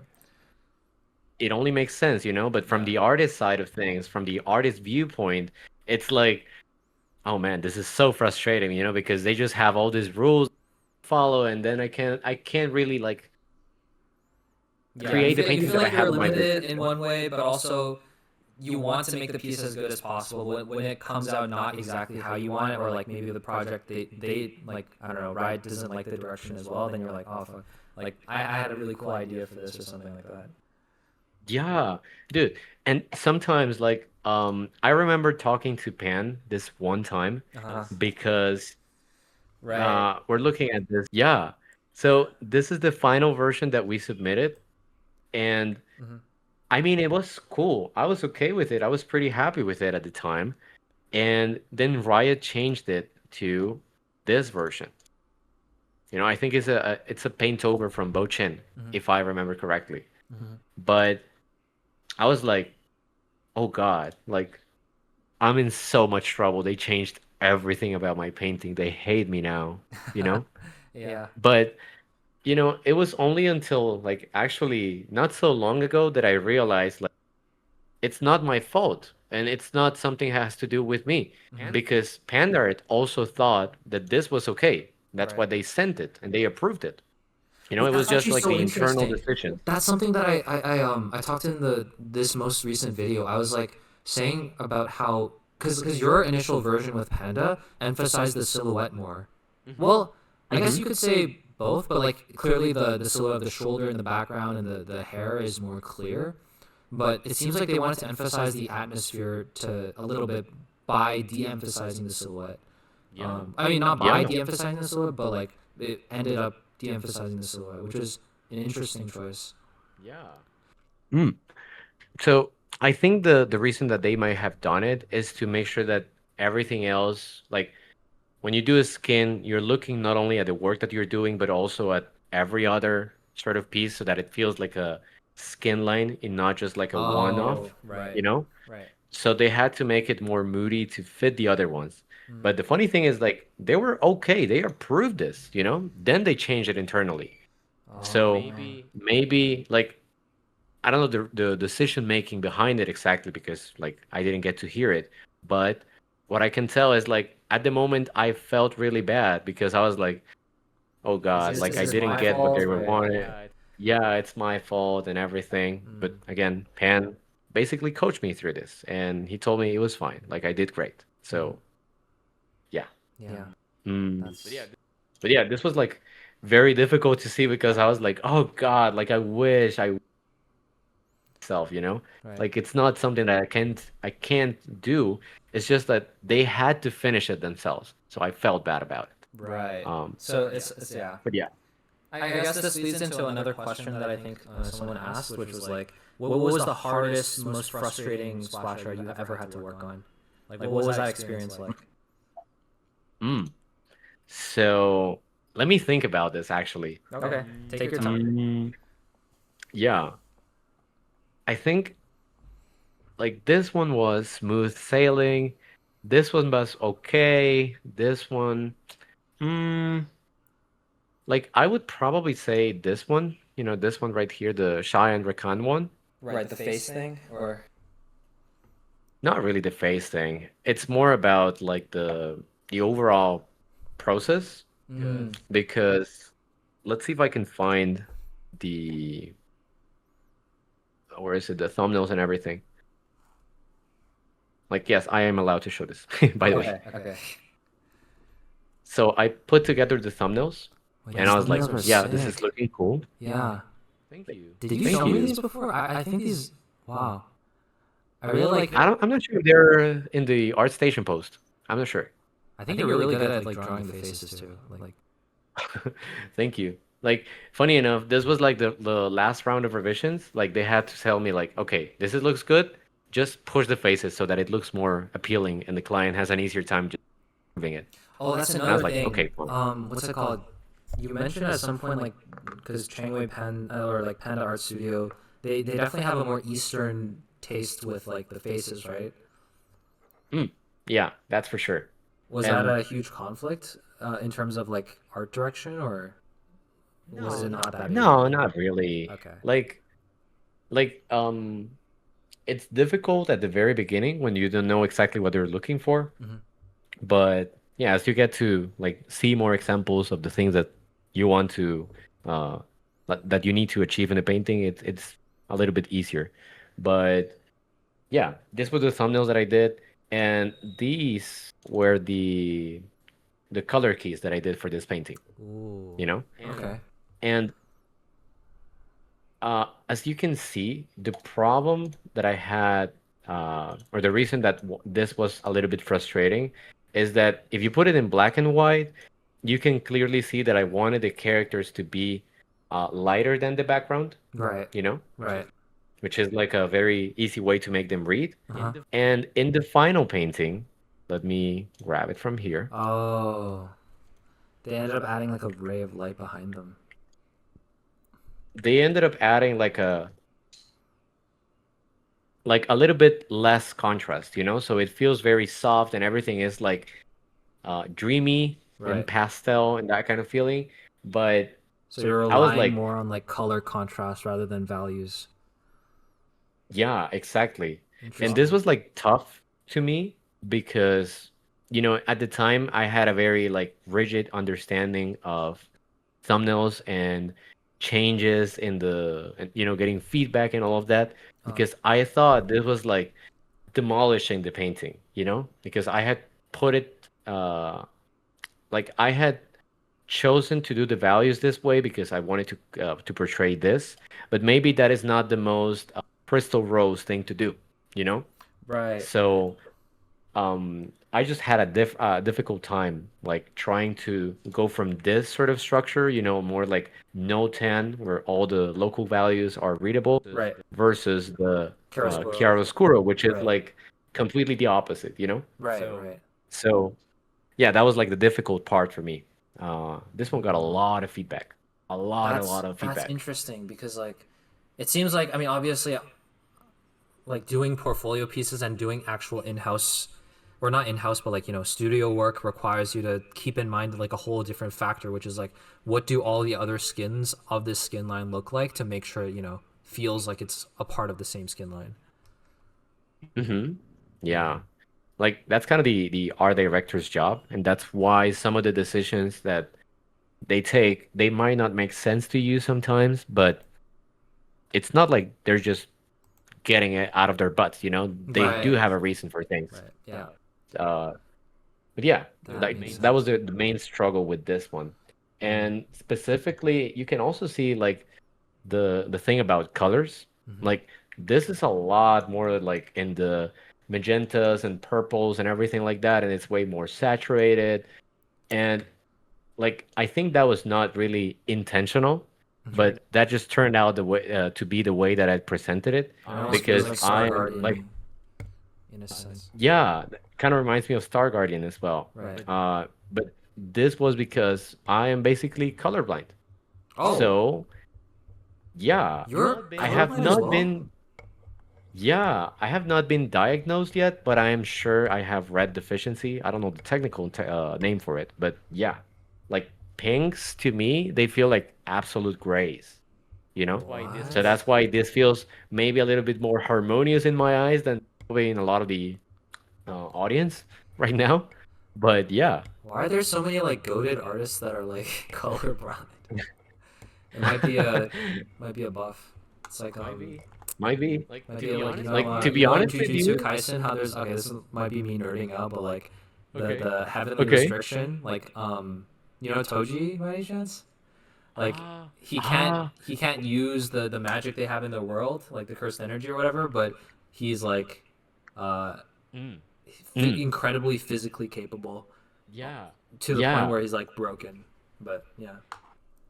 Yeah. Actually, I was gonna make a similar point because I didn't really think about this thing as a like an obstacle to overcome, but Mhm. more so it actually led me to work to refine a lot my values so that my colors could Uh, be a little bit less okay, you know? I see. So a lot of my initial practices were done in black and white because that was the kind of thing that I wanted to try to master. That was more reliable And for I don't you, know. right? Like, because you can just close Yeah. your eyes. Yeah. Yeah. You can get away with so many things in values if you with colors if the values are not right. We kind of been told that, but I have definitely experienced that on my own. Right. Um, but yeah, it's always been a struggle. Like, don't get me wrong. Like every new painting has its new challenges. This one has been the most difficult so far because of the amount of feedback that I got Hmm. and because of the amount of like um mental sort of like bad habits that I have to break out from. Hmm. And yeah, but overall, it was so worth it to push it to the finish because believe it or not, I think this was like a level up at least in like understanding things. I wish I could show you the more recent stuff, Yeah. but Obviously, you it's not can't. out yet. So Right. Right. yeah, Yeah. Well, dude, thank you for sharing all these stories. I feel like, I mean, I find them personally a lot like very interesting. I'm sure most people do as well. Um, no man, appreciate it. Appreciate the chance to do it. I guess I'll go into thumbnail questions specifically. Right now. Hmm. Yeah, Let me just post all of them in my doc so I can have a good idea of this. yeah, you can cherry pick the ones that you want. Yeah. Oh, we already did that. Alrighty. Okay, so I guess we can continue the podcast now. I mean, the interview. Yeah, Um, yeah. so okay, let's talk about some technical questions, especially relating to thumbnails since it is the theme of the video. So, Georgs from Discord asks, how do you handle brush economy in the early stage of is in the early stages of illustration, like in the thumbnail or early coloring and painting? I guess we can. I guess you want to like explain what brush economy is, or I mean, so I think I have a good idea of how to like answer this question Mhm. without getting too much into like The the technical, how-tos right? because the short answer is I really don't think too much about brush economy in the early stages. Mhm. Like a lot of the I like to think that since splash art is something that is very complex, like the best shot that you've got to make a good painting is to like try to separate all the difficult parts and tackle them one at a time so that you can actually focus and see exactly um, what the difficulties of each fundamental, let's say, are. And brush economy is one of those things that I don't look at the very beginning too much because what I'm focused on at the very beginning is like the storytelling side of things. Mm, Um, I think storytelling, again, it's something that might be like an abstract concept for all of us. Like, yeah, we need storytelling. Storytelling makes paintings good and everything. But right. like, um, I think there's like the better question asked is like, how do we get storytelling right in pretty much our paintings? So Hmm. I do have a framework for that, and I think, by the way, this is not like any sort of like Riot sort of guidelines or Right. This is you anything personally. like that. Yeah, this is my personal research. Hmm. So you need like just a couple things to get story in the painting. Hmm. So, and the order is also like very important. So if you're not quote unquote creative, you're running dry on ideas, you can go through this framework and see if it helps. So you have to ask yourself three questions, right? And only three questions, and the order does matter. So, for example, number one question is who? So this is your character, right? So this is Lucian, or this is Nami, or this is any kind of character that you want to paint.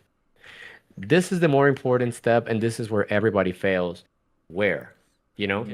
Because usually what happens to students is that they just start drawing like different poses. I know it happened to me many, many times. They just like start drawing a cool pose and they have to fill in the background later. And they hate drawing backgrounds and they feel like it has like a generic feel to it and like the character has no personality. And that's because we forgot about the context, I the have a action. question. Actually, sorry to interrupt. Yeah. Um, when you say who, where, what, is it in that exact order? Yes. Okay. Yes, and I'm gonna tell you why. Okay. So if you go from who into what, you have a character that's performing something, but you don't have any context. So background information is going to be filled out later, and it might not be relevant to the story or to the character or to the action itself. So that's why it doesn't feel like very connected. So this is like cool pose syndrome. If you go who and then where, it's like you can imagine many different things. For example, if we look at the Cheyenne Rakan thumbnails, um, let me open them up. One sec. Here. So the characters who is like Cheyenne Rakan, right? Mhm. The where is the Crystal Rose world, and it is a party that they do once a year in this universe where it's basically meant to create truce between nations and to just celebrate, basically. So, what would you expect in this sort of like setup? It is like a giant party, so you have a lot of people, and there's like different sort of locations and different sort of like ideas that might spark when you give yourself this restriction of this place. Right. So, for example, you don't even have like weapons allowed in this place because it's all about truce and it's all about peace and building connections and building like peace between nations and all this stuff. Um, so you have to ask yourself like, what could be possibly Shia doing in the Crystal Rose world? You Right. know? Yeah. So maybe you can say, maybe she's heading out to the bar for a drink, or maybe she is asking Rakan to dance out, Mhm. or maybe she is like going up the staircase and she finds someone that she doesn't like, Right. or she's tired of the party and she's actually out in the balcony trying to grab some fresh air, Mhm. you know? Right. Or she might be spying someone from the second floor. Mhm. All of those ideas like are something that could guide the whole process of the illustration. But the only reason that I was able to like produce these ideas is because I knew where I was. It's not like, Okay. what is she doing? She's like doing this with her body. She's like Right. fighting. She's like, I don't know, standing looking cool. Uh-huh. You know, Wait, I have a so that's follow-up how question for you this. embed. Okay. Yeah, okay. So that's how you embed the story. And Mhm. if you can actually like pinpoint these three elements, then you do have a story. Okay. Mhm. What was your follow-up question? So I was gonna ask, like, for this, do you think? I mean, I know this is kind of subjective because everyone has their own methods, but do you think it's better to write like a prompt? Do you do that, like a brief, or do you just draw and you have the idea in your head and you draw out the idea as you're thinking it? Mm. So that's a really good question. Mm. Um, I personally like I'm no Kim Jung-gi. I'm no Chen Wei-pan. So Right. I can draw, but writing to me it's a lot faster and it's a lot cheaper, meaning I don't have to take 20, 30 minutes to realize that the idea might not work, Right. you know? So if I go off from one of those ideas, let's say Shaya is spying someone from the second floor, Hmm. you know, we might think about this idea a little bit further in writing and say, okay, why is she doing that? Maybe she is suspicious that the character that she's spying on, it's like gonna betray someone, you know? Mhm. But then I have to ask myself, would this make for a good splash art? You Right. know? Mhm. Because a good splash art, it's like I can showcase the design of the character. I can show how beautiful their faces are. And if I am thinking that she's spying onto someone, maybe my idea was like she is. We look at her from behind, and then she's looking at someone in the first floor. You know, Right. something like this. Uh, I know it might be difficult to like But when you picture. write it down, you kind of have a vision of it in your head once you think of the idea, right? Yeah, yeah, yeah. Okay. Interesting. You know? Okay. So she might be like this and looking in this direction, but then I can say, maybe this quote unquote spying idea would be actually bad because Her back. I'm leaving out Rakan and Oh, I'm also not showing the face. right. And the beautiful parts of the design might be covered because the character has this iconic sort of feathers. So I'm just only going to see like a very generic silhouette. Right. So maybe scrap that idea, start again. And it only took me like 5 seconds to like ditch that out and start again. So Mm. that's kind of the power of writing for me. But I know a lot of people prefer drawing. Mhm. And I think the method doesn't really matter.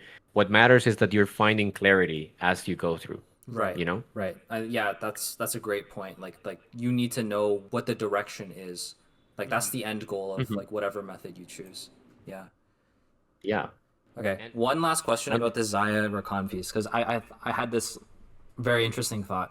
So when you get the brief for you're doing a Zaya skin and you come up with a thumbnail that has both Zaya and Rakan, does the studio go mhm. like, oh, that's two in one? We can just like make spend money on one splash, and so did they go with that for like? I mean, obviously it looks great, Yeah. but does that change their decision at all? And it's kind of interesting if it does because it's like you kind of change their vision for the project with your thumbnail.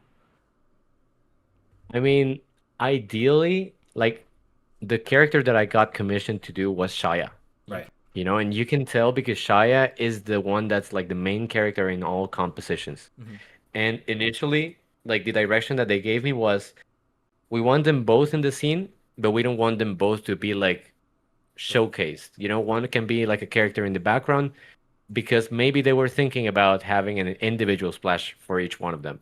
Right. But I think they just liked this option and felt like maybe this would be better overall. Right. So that's why they chose this. But as you can see, like Shaya, it's like right here in the foreground, Yeah. Rakan, it's in the background, Yeah. Yeah. Yeah. And even if they're dancing and interacting together, He's still far like, away. yeah, he's still very far. He's very, very far away. Or he's a foreground element. Right. So yeah, that's kind Interesting. of why what Okay. happened. Okay. Okay. Let me find the next question. Sure. Okay. I guess this kind of is very similar because you kind of already explained it, but how do you decide the composition, like where the camera shot should be, low angle or high angle, or what value structures that suit the illustration, high key, low key, from Hajo Hapu on Mm. Instagram. So I think it all comes down to the idea of like finding clarity. Whether you do it by writing or by painting stuff out.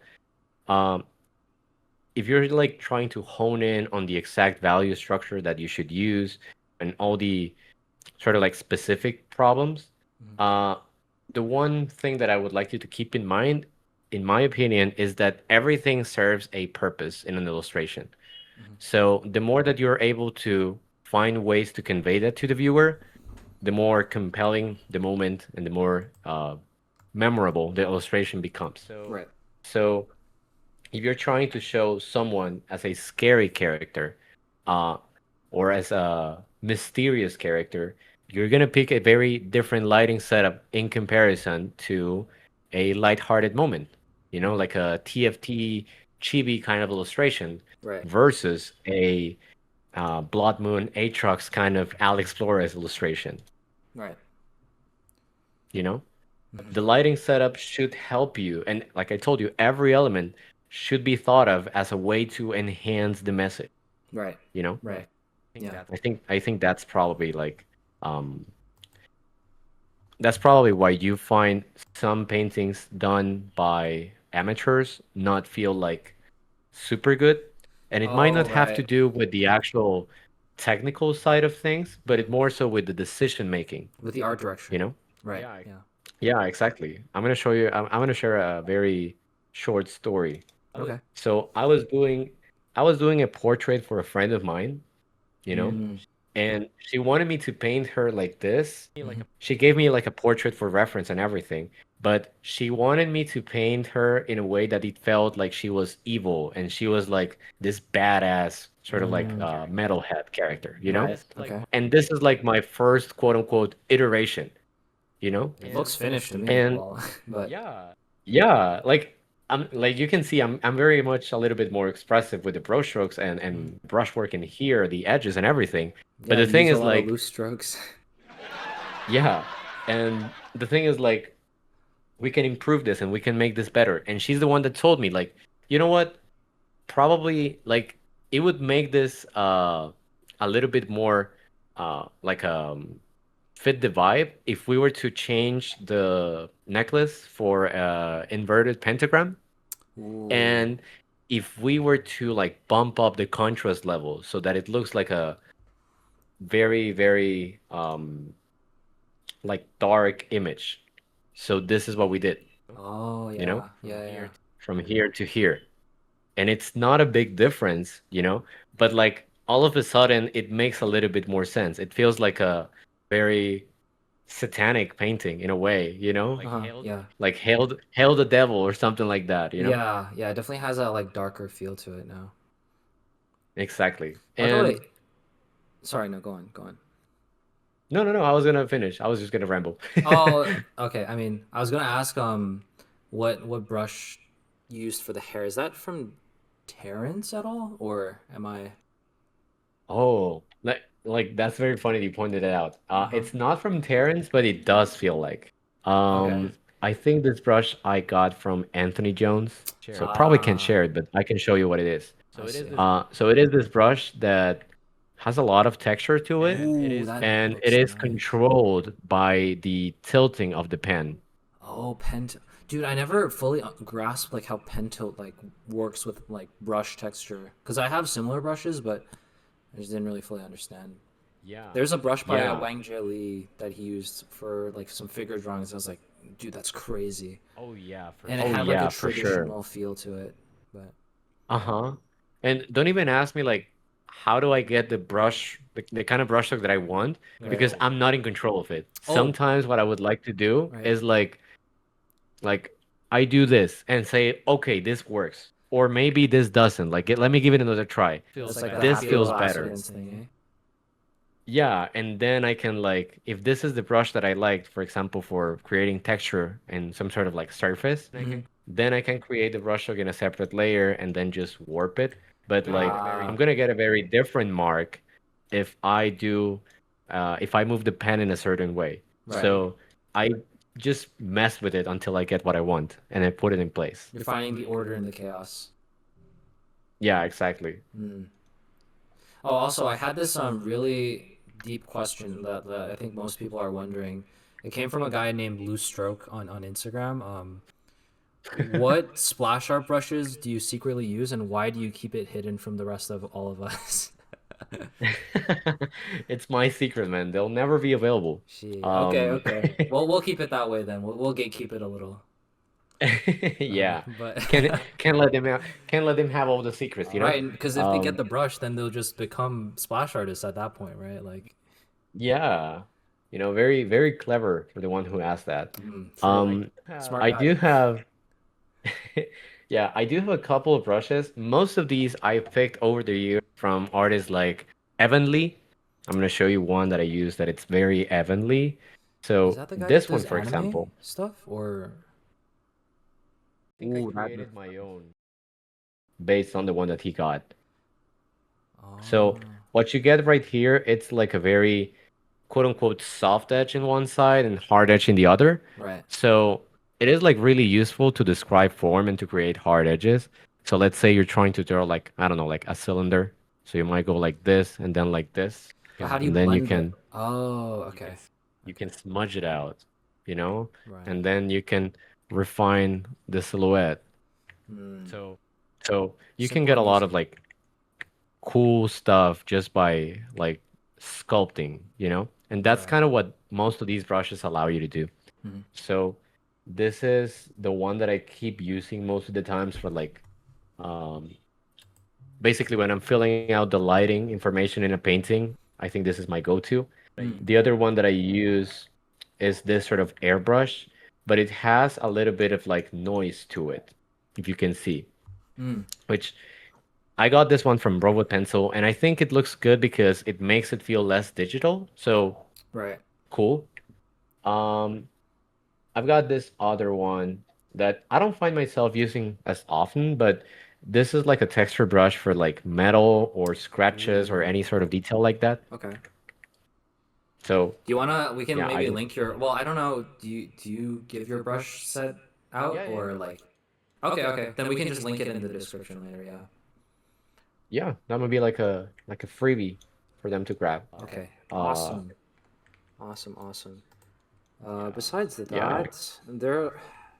I'm trying to not make this too long because there are like way too many questions. Let me look for another one real quick. Okay, wait, this one's pretty interesting. Okay. Well, I mean, this one's like a little more technical, but do you know the gradient map method of adding color to grayscale? Yeah. Do you use I that don't or use do it you though. just paint on top of it? And this question's To be from honest, the Wings of Freedom from YouTube. Yeah. okay. Okay. So to be honest with you, I don't use gradient maps. Mm. I have used them before. I think they're great. I just find it to be a little bit like too technical sometimes. Uh-huh. And even though it can give you a lot of like consistent results and make you like able to modify everything without things too much, Hmm. I find that I'm like It feels a bit I'm more of stiff. a chaotic kind of guy, you Mm. know, when it comes to the process. Hmm. So I usually don't even follow like the line art into flats, into layer modes to create the lighting and then stuff like that. Because, you know, sometimes I just feel like the layers might actually slow me down. And Right. I just have like an easier time understanding what sort of color I'm grabbing directly from the color wheel than letting it affect some other colors and get this output from the adjustment layers. Right, because you don't have So like full control over the output. Or like, exactly. yeah. Yeah. So no, I don't use gradient maps, but I have seen them being used for special effects a lot Ooh, because right, they right. allow you to change the color of something super, super quick, Yeah, and it looks good.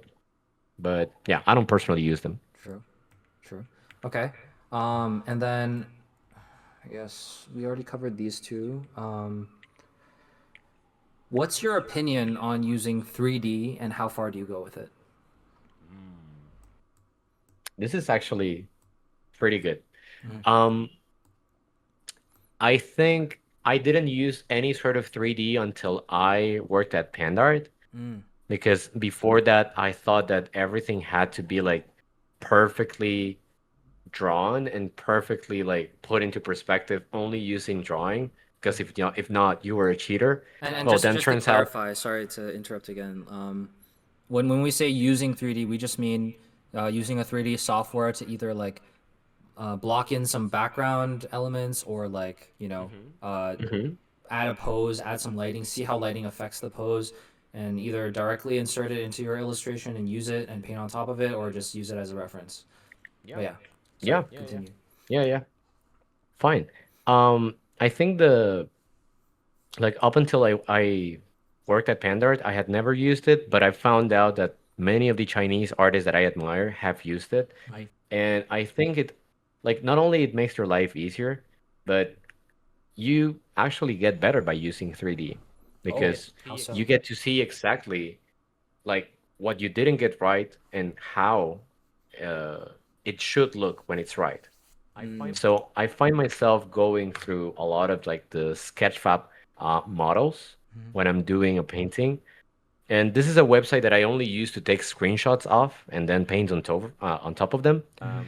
Um, so for example, let's say I'm trying to draw like a car, you know? So I'm gonna go for like a, I don't know, Lamborghini. Mhm.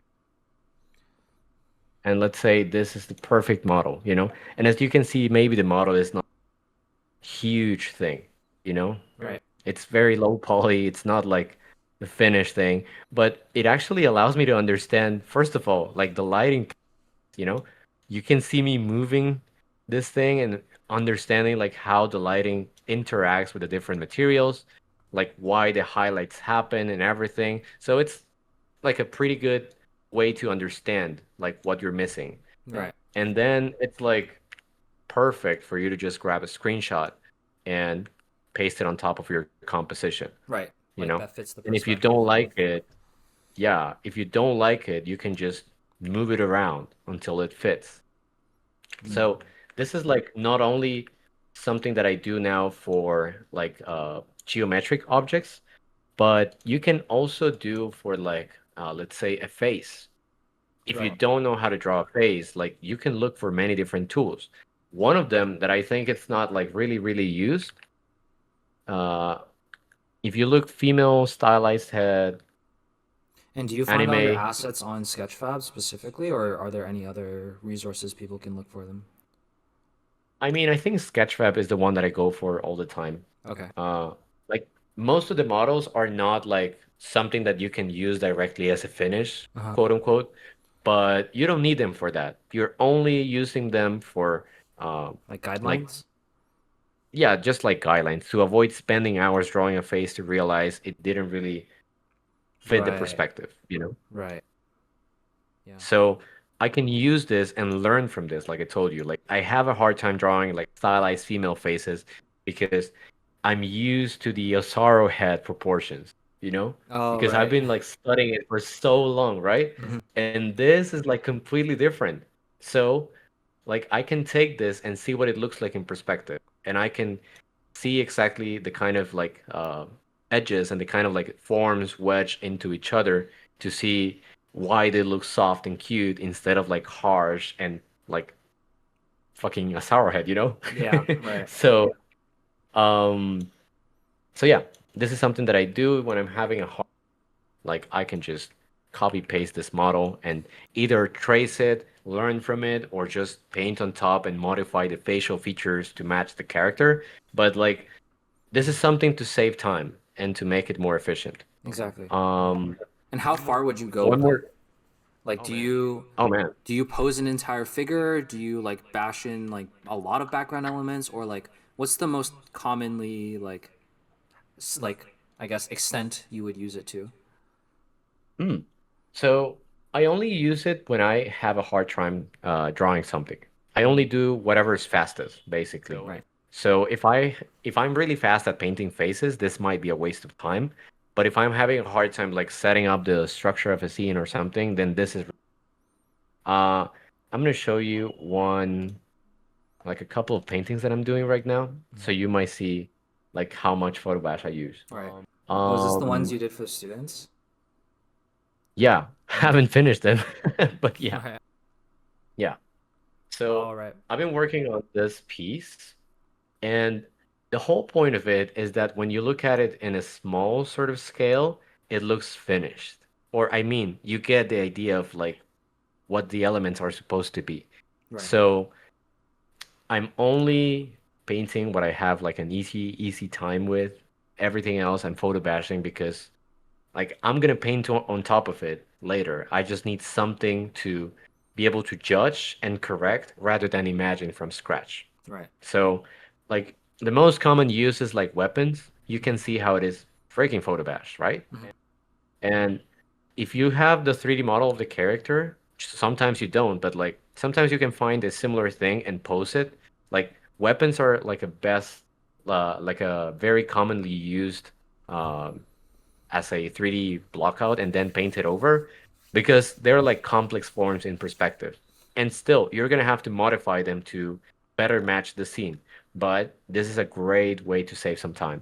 And you can see the the flowers here, they're pretty much painted as they're grabbed from an image, and then I'm gonna have to paint over them. But this gives me like this organic sort of random shape that I would not be able to capture myself Right. unless I knew the subject really well, And if you and manually it's for free. painted the petals and tried to make interesting shapes, it would have taken a lot longer, right?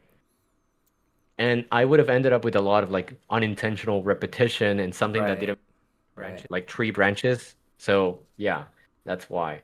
For example, the waterfall, Mhm. like I photo bashed something really, really quickly. These are details from an image. Like I didn't paint You these, just squashed the you image, know? right? Exactly. Right. Yeah. And then the whole tiger, like it's freaking photo bashed, you know? Then I can start to like refine the pose and everything, but this is like the the quick and easy way to get you started. Mm, yeah. You know? By the way, I love the art direction in that one. It's so like you I mean you did it very quickly, but I like the color palette and like it feels very like calm and serene, but also like very naturey, which is I'm assuming the direction you wanted to go for. Very cool. Yeah. Yeah, for sure. Thank you. Yeah. Like, I think, have you seen the Spirit Blossom Nidalee slash official Spirit one? I mean, Blossom. the official I one. I don't mean. know if I have. I haven't been like really up to date with these things. Hmm. Spirit So Blossom. I think it's basically like the character is pretty much like Oh, this standing, is looking already a proud. skin. I thought you designed this. I was like, oh. I mean, No, no, no. I'm just redoing. I still think this is really cool though. Yeah.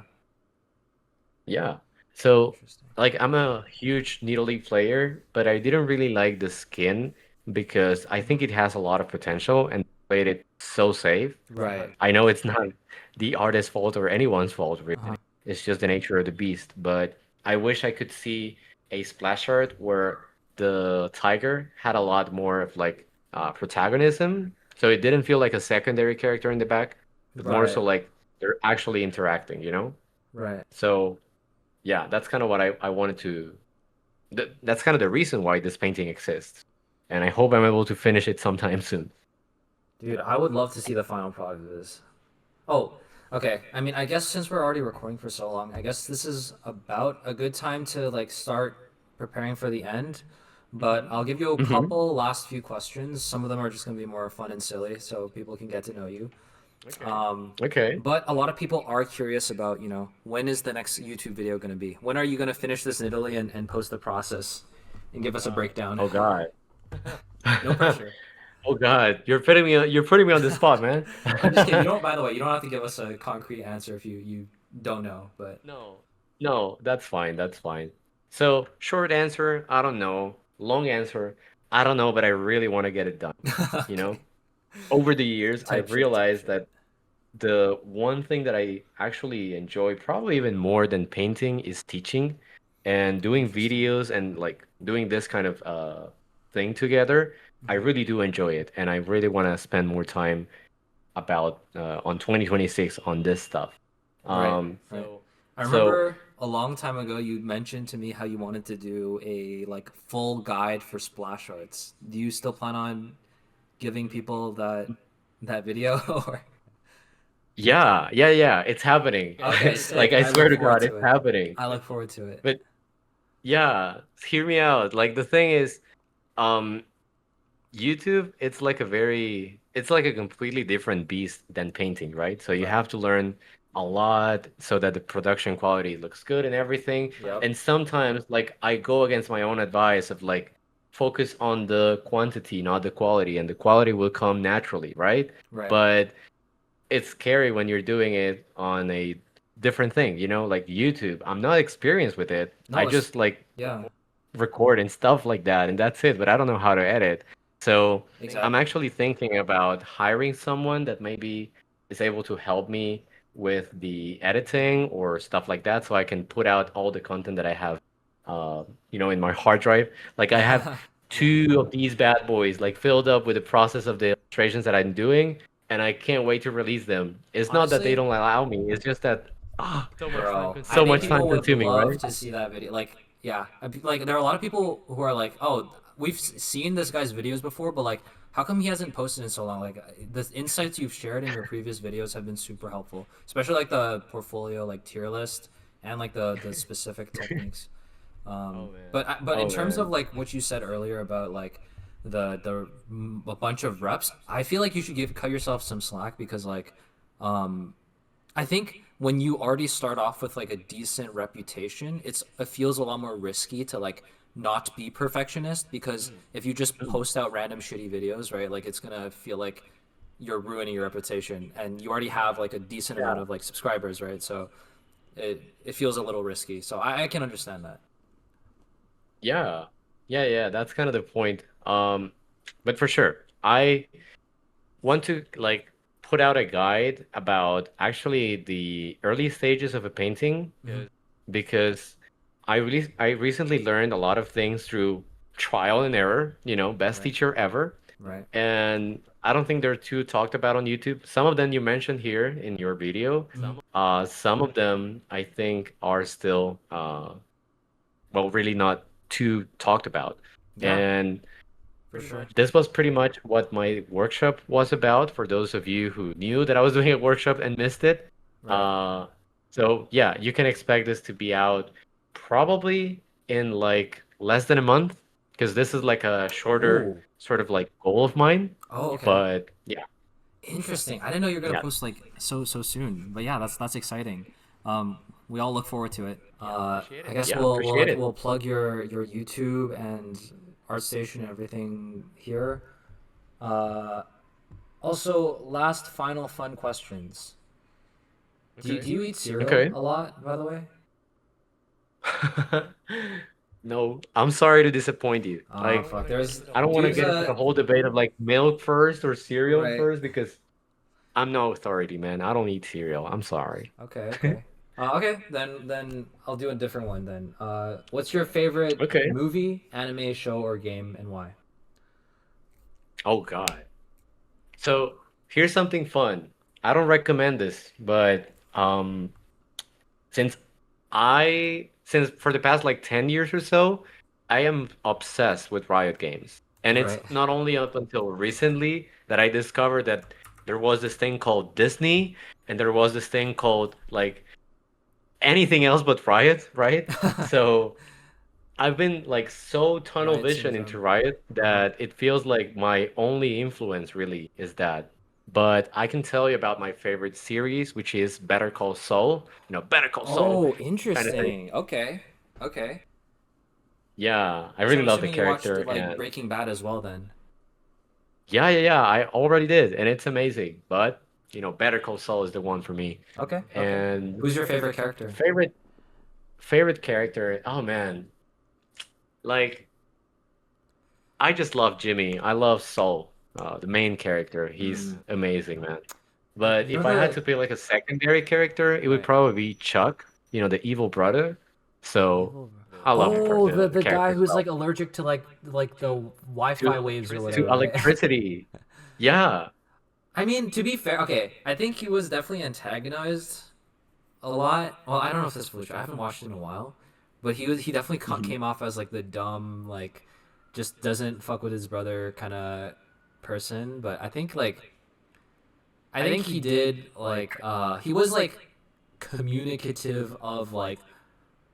Well, actually, no. Okay, I'm I'm not gonna speak on this because I don't fully remember. Okay, I will That's say fine. That's fine.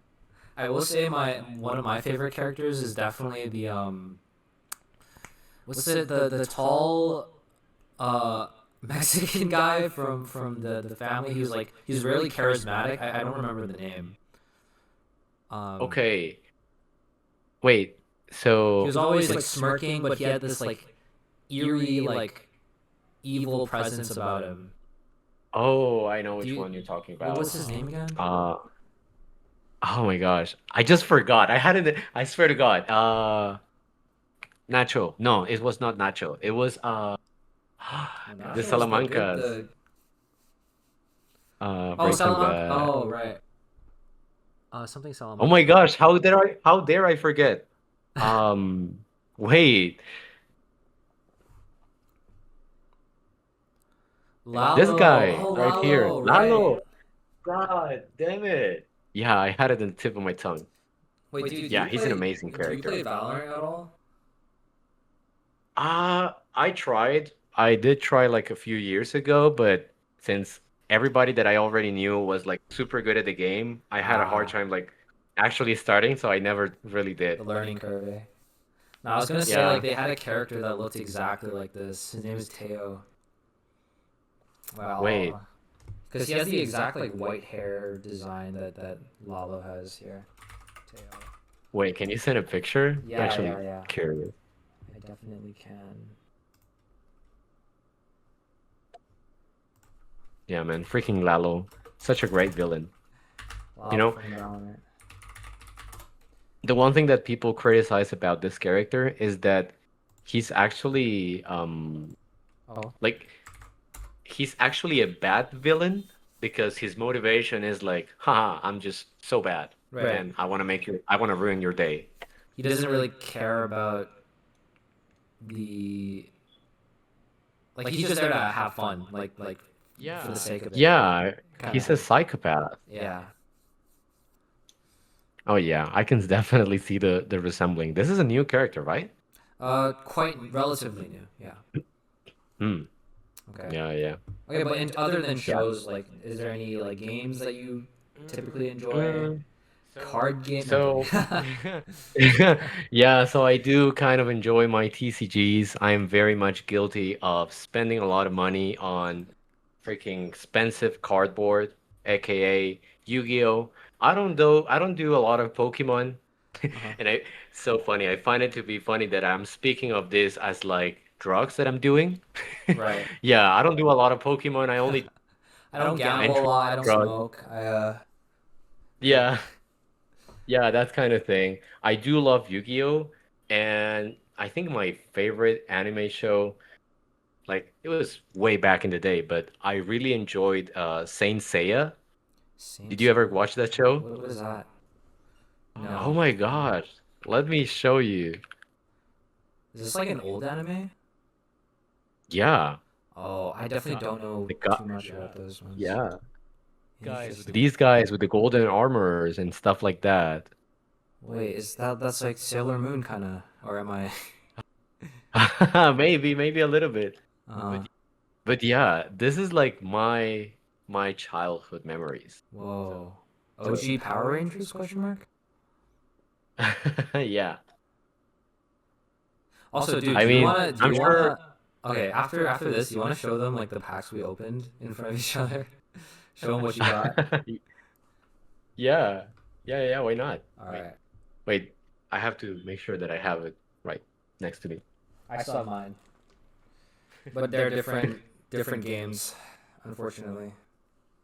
Yeah, but I mean, we're just doing it for being for the sake of being cool, you know? True. Okay, here. I don't know. Are you showing yours right now? Because I can't see your. Oh, okay. So I am showing mine right now. Okay. Yeah. Well, and So tell us what pack it is, like what set it is. so so this is Maze of the Master. Again, Yu-Gi-Oh is one of those games that you don't really want to buy a lot of sealed products because the cards are usually not that much worth it. Mm, But since this was a cheap one, I wanted to open a lot of packs because, I'm addicted and stuff like that. right. And I got many cool cards. You want to show us the card you pulled that was like super rare? What's it called again? Oh The yeah. like what card? Starts with a C.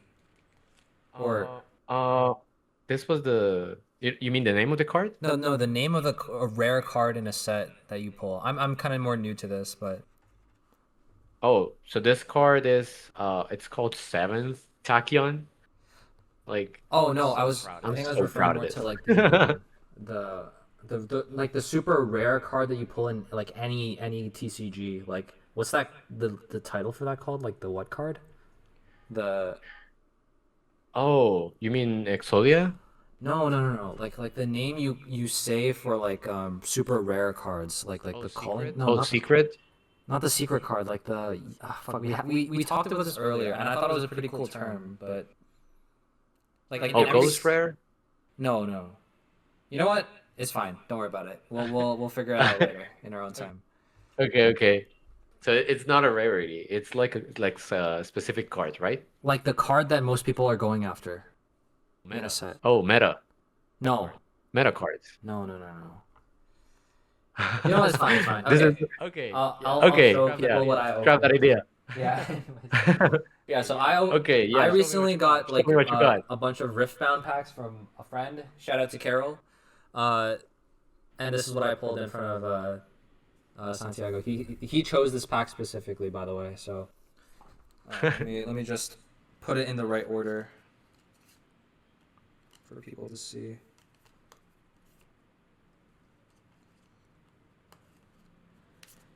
It's roughly this order, because usually these packs start off with 7 commons, I believe, and I didn't get anything crazy, but I mean there's still quite a few packs I have yet to open, which I will do on stream this Saturday, so I'm excited about that. I mean, maybe you didn't pull anything super, super crazy, but you have Riftbound cards in your hands, which is like crazy enough, right? True.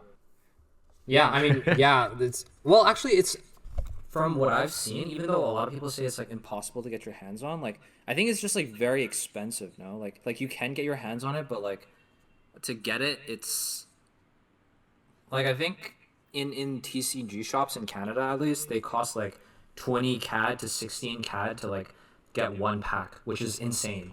Which means like an Oh entire God. box of 24, whatever 20 times that is. 480. I mean, I'm pretty sure people sold it for like 350, but 20 per pack might be like the highest price for it at the moment. Yeah. I mean, I want to get into Riftbound, but not at that price, man.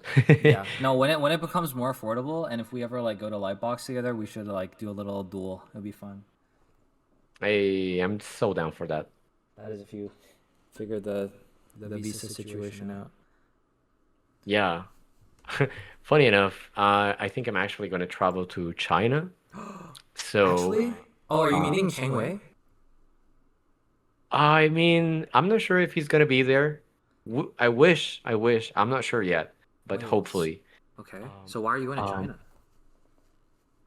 I'm just there to enjoy life, my friend. I'm Oh, trying okay. to, Okay. like, Does yeah, there have I'm to be just a having a reason? vacation trip. Right. Yeah, Right. yeah, maybe. I don't know. So I'll get what to see a places lot are of you gonna like visit? familiar Talk to faces. me. Where are you going? Oh, Do you have a dude, I Chinese have friend at such a all? packed schedule. Yeah. Um, I think I want to visit the Pandart office in Chengdu Right. because, I talked to them about it and they're like, yeah, please come visit and stuff like that. Uh-huh. So I think it will be super fun. Dude, send me some Um, photos you take there. I'm actually genuinely really curious yeah, we'll do. what a Chinese art Um, studio looks like in-house. yeah. Mm, maybe I'm also going to, I'm flying to Hong Kong, then I'm going Okay. to Shenzhen, Shenzhen. and yeah, then moving to Chengdu. I think up next we have Wulong, which is this like village that is like in between two mountains, and it's like so magical and it looks Oh, is so it like a cool. rural area? Yeah, it is. Interesting. Are you guys going And then by like rail I or like by mean, driving? no, we're definitely not driving, Okay. but yeah, I have so many things to figure out, but it's like a big trip. We're also going to Jiajie, and Sorry, where? you know where the Avatar Mountains are? Have you heard of those before? No, I'm not familiar. Maybe you can just like Uh, send the text. Yeah, we can search it up. yeah, this place. You can look Zhangjiajie. for the Uh, Tianmen Mountain, and then the Wait, do you know any Chinese at all? To like I am clueless. I have no idea, but I'm trying my best so that I can like Oh, it's on the. understand a few things. I see. Okay, this is like west of Chongqing. Oh wait, are you going to Chongqing? Like the uh The city with like all the weird elevations and stuff like that. I don't know if you know. Oh, It's yeah, yeah, like next yeah. to That Cebu. is Chongqing. Yeah. Yeah, yeah, yeah. We're going there. Okay, Like we're gonna sick. spend like a couple of days, I think. Damn. And yeah, we're also going to what's the name of this place? Shangrao and Hmm. then Beijing, maybe. Beijing. Okay. Yeah. So there's like many, many places. And then I'm going with my girlfriend. Uh-huh. Hopefully, fingers crossed, like we can do it really soon in March, ideally. Wait. Do you have a But we translator? also, Is it only your girlfriend? yeah, yeah, Oh, yeah. dude. Well, if you ever need translating, well, actually no, I'd be a terrible translator. But Wait, do you speak Chinese yeah, like of really course. well? I can speak natively, but Oh. it's more so that I'm illiterate. Because my parents forced me to speak Mandarin in the home, so I always had to like only talk to them in Mandarin. So people can't tell that I'm like I have an outsider accent, but when they give me a book or like any sign outside on the street, usually I can't read it. So Oh. it's kind of Oh. a love hate relationship with that. Like people treat me like I'm like from the homeland, and then I'm like, oh, and then I feel like I'm like very out of place. It's kind of weird. Oh. Damn. I didn't know that. Yeah, but it's fun. Maybe one day I'll learn to read and write because there's so many like characters you need to learn. Yeah, it's kind of like complicated, but I also see it as a fun challenge because uh I don't know. It just sounds like to me it sounds really cool. So I really like it. Yeah. Mm, but yeah, we're going to like 10 different places and we're also visiting Korea and Japan, hopefully. Ooh, So this is like a yeah, once in a year kind of trip, eh? Like a big trip. once in a life kind of trip, Oh more like. my. Okay. That sounds Yeah. so exciting though. Let me know how that goes. Let me know how that goes. Yeah, I'm really excited for it too. And believe it or not, like I think I'm gonna have a hard time trying to not like buy a lot of cards over there because I think I'm gonna fall in Oh, love with every single card that I see. So I'm trying like bro. not really visit any stores intentionally. Yeah, if you stumble by So one, you just buy everything accidentally. Yeah. yeah. Yeah. So I need someone actually to keep me from doing that. And that's why my girlfriend's in the trip. Right. The No, but like jokes accountability. aside. Right. Right. Yeah. Okay. Yeah. Well, okay. I guess we should end it now before we get too off track. But thank you once again for being here. It's honestly been a pleasure like having this conversation with you. Hopefully, if you're more free in the future, we can do more of this, and if people enjoy this as well. But thanks for coming. Like really, I really enjoyed this. Oh man, I actually really appreciate this too, and I really appreciate you. I think the conversational side of thing, it's like really fun to do, and yeah. I hope you guys enjoyed this little podcast style interview. Found it informative or at least interesting for that matter. This was my first ever attempt at interviewing someone, so I know there are a lot of questions that I couldn't fully get to. But if you guys have any other interesting topics you guys would potentially like to hear us talk about and discuss in the future, do leave them down in the comments below. Otherwise, I'll see you in the next one.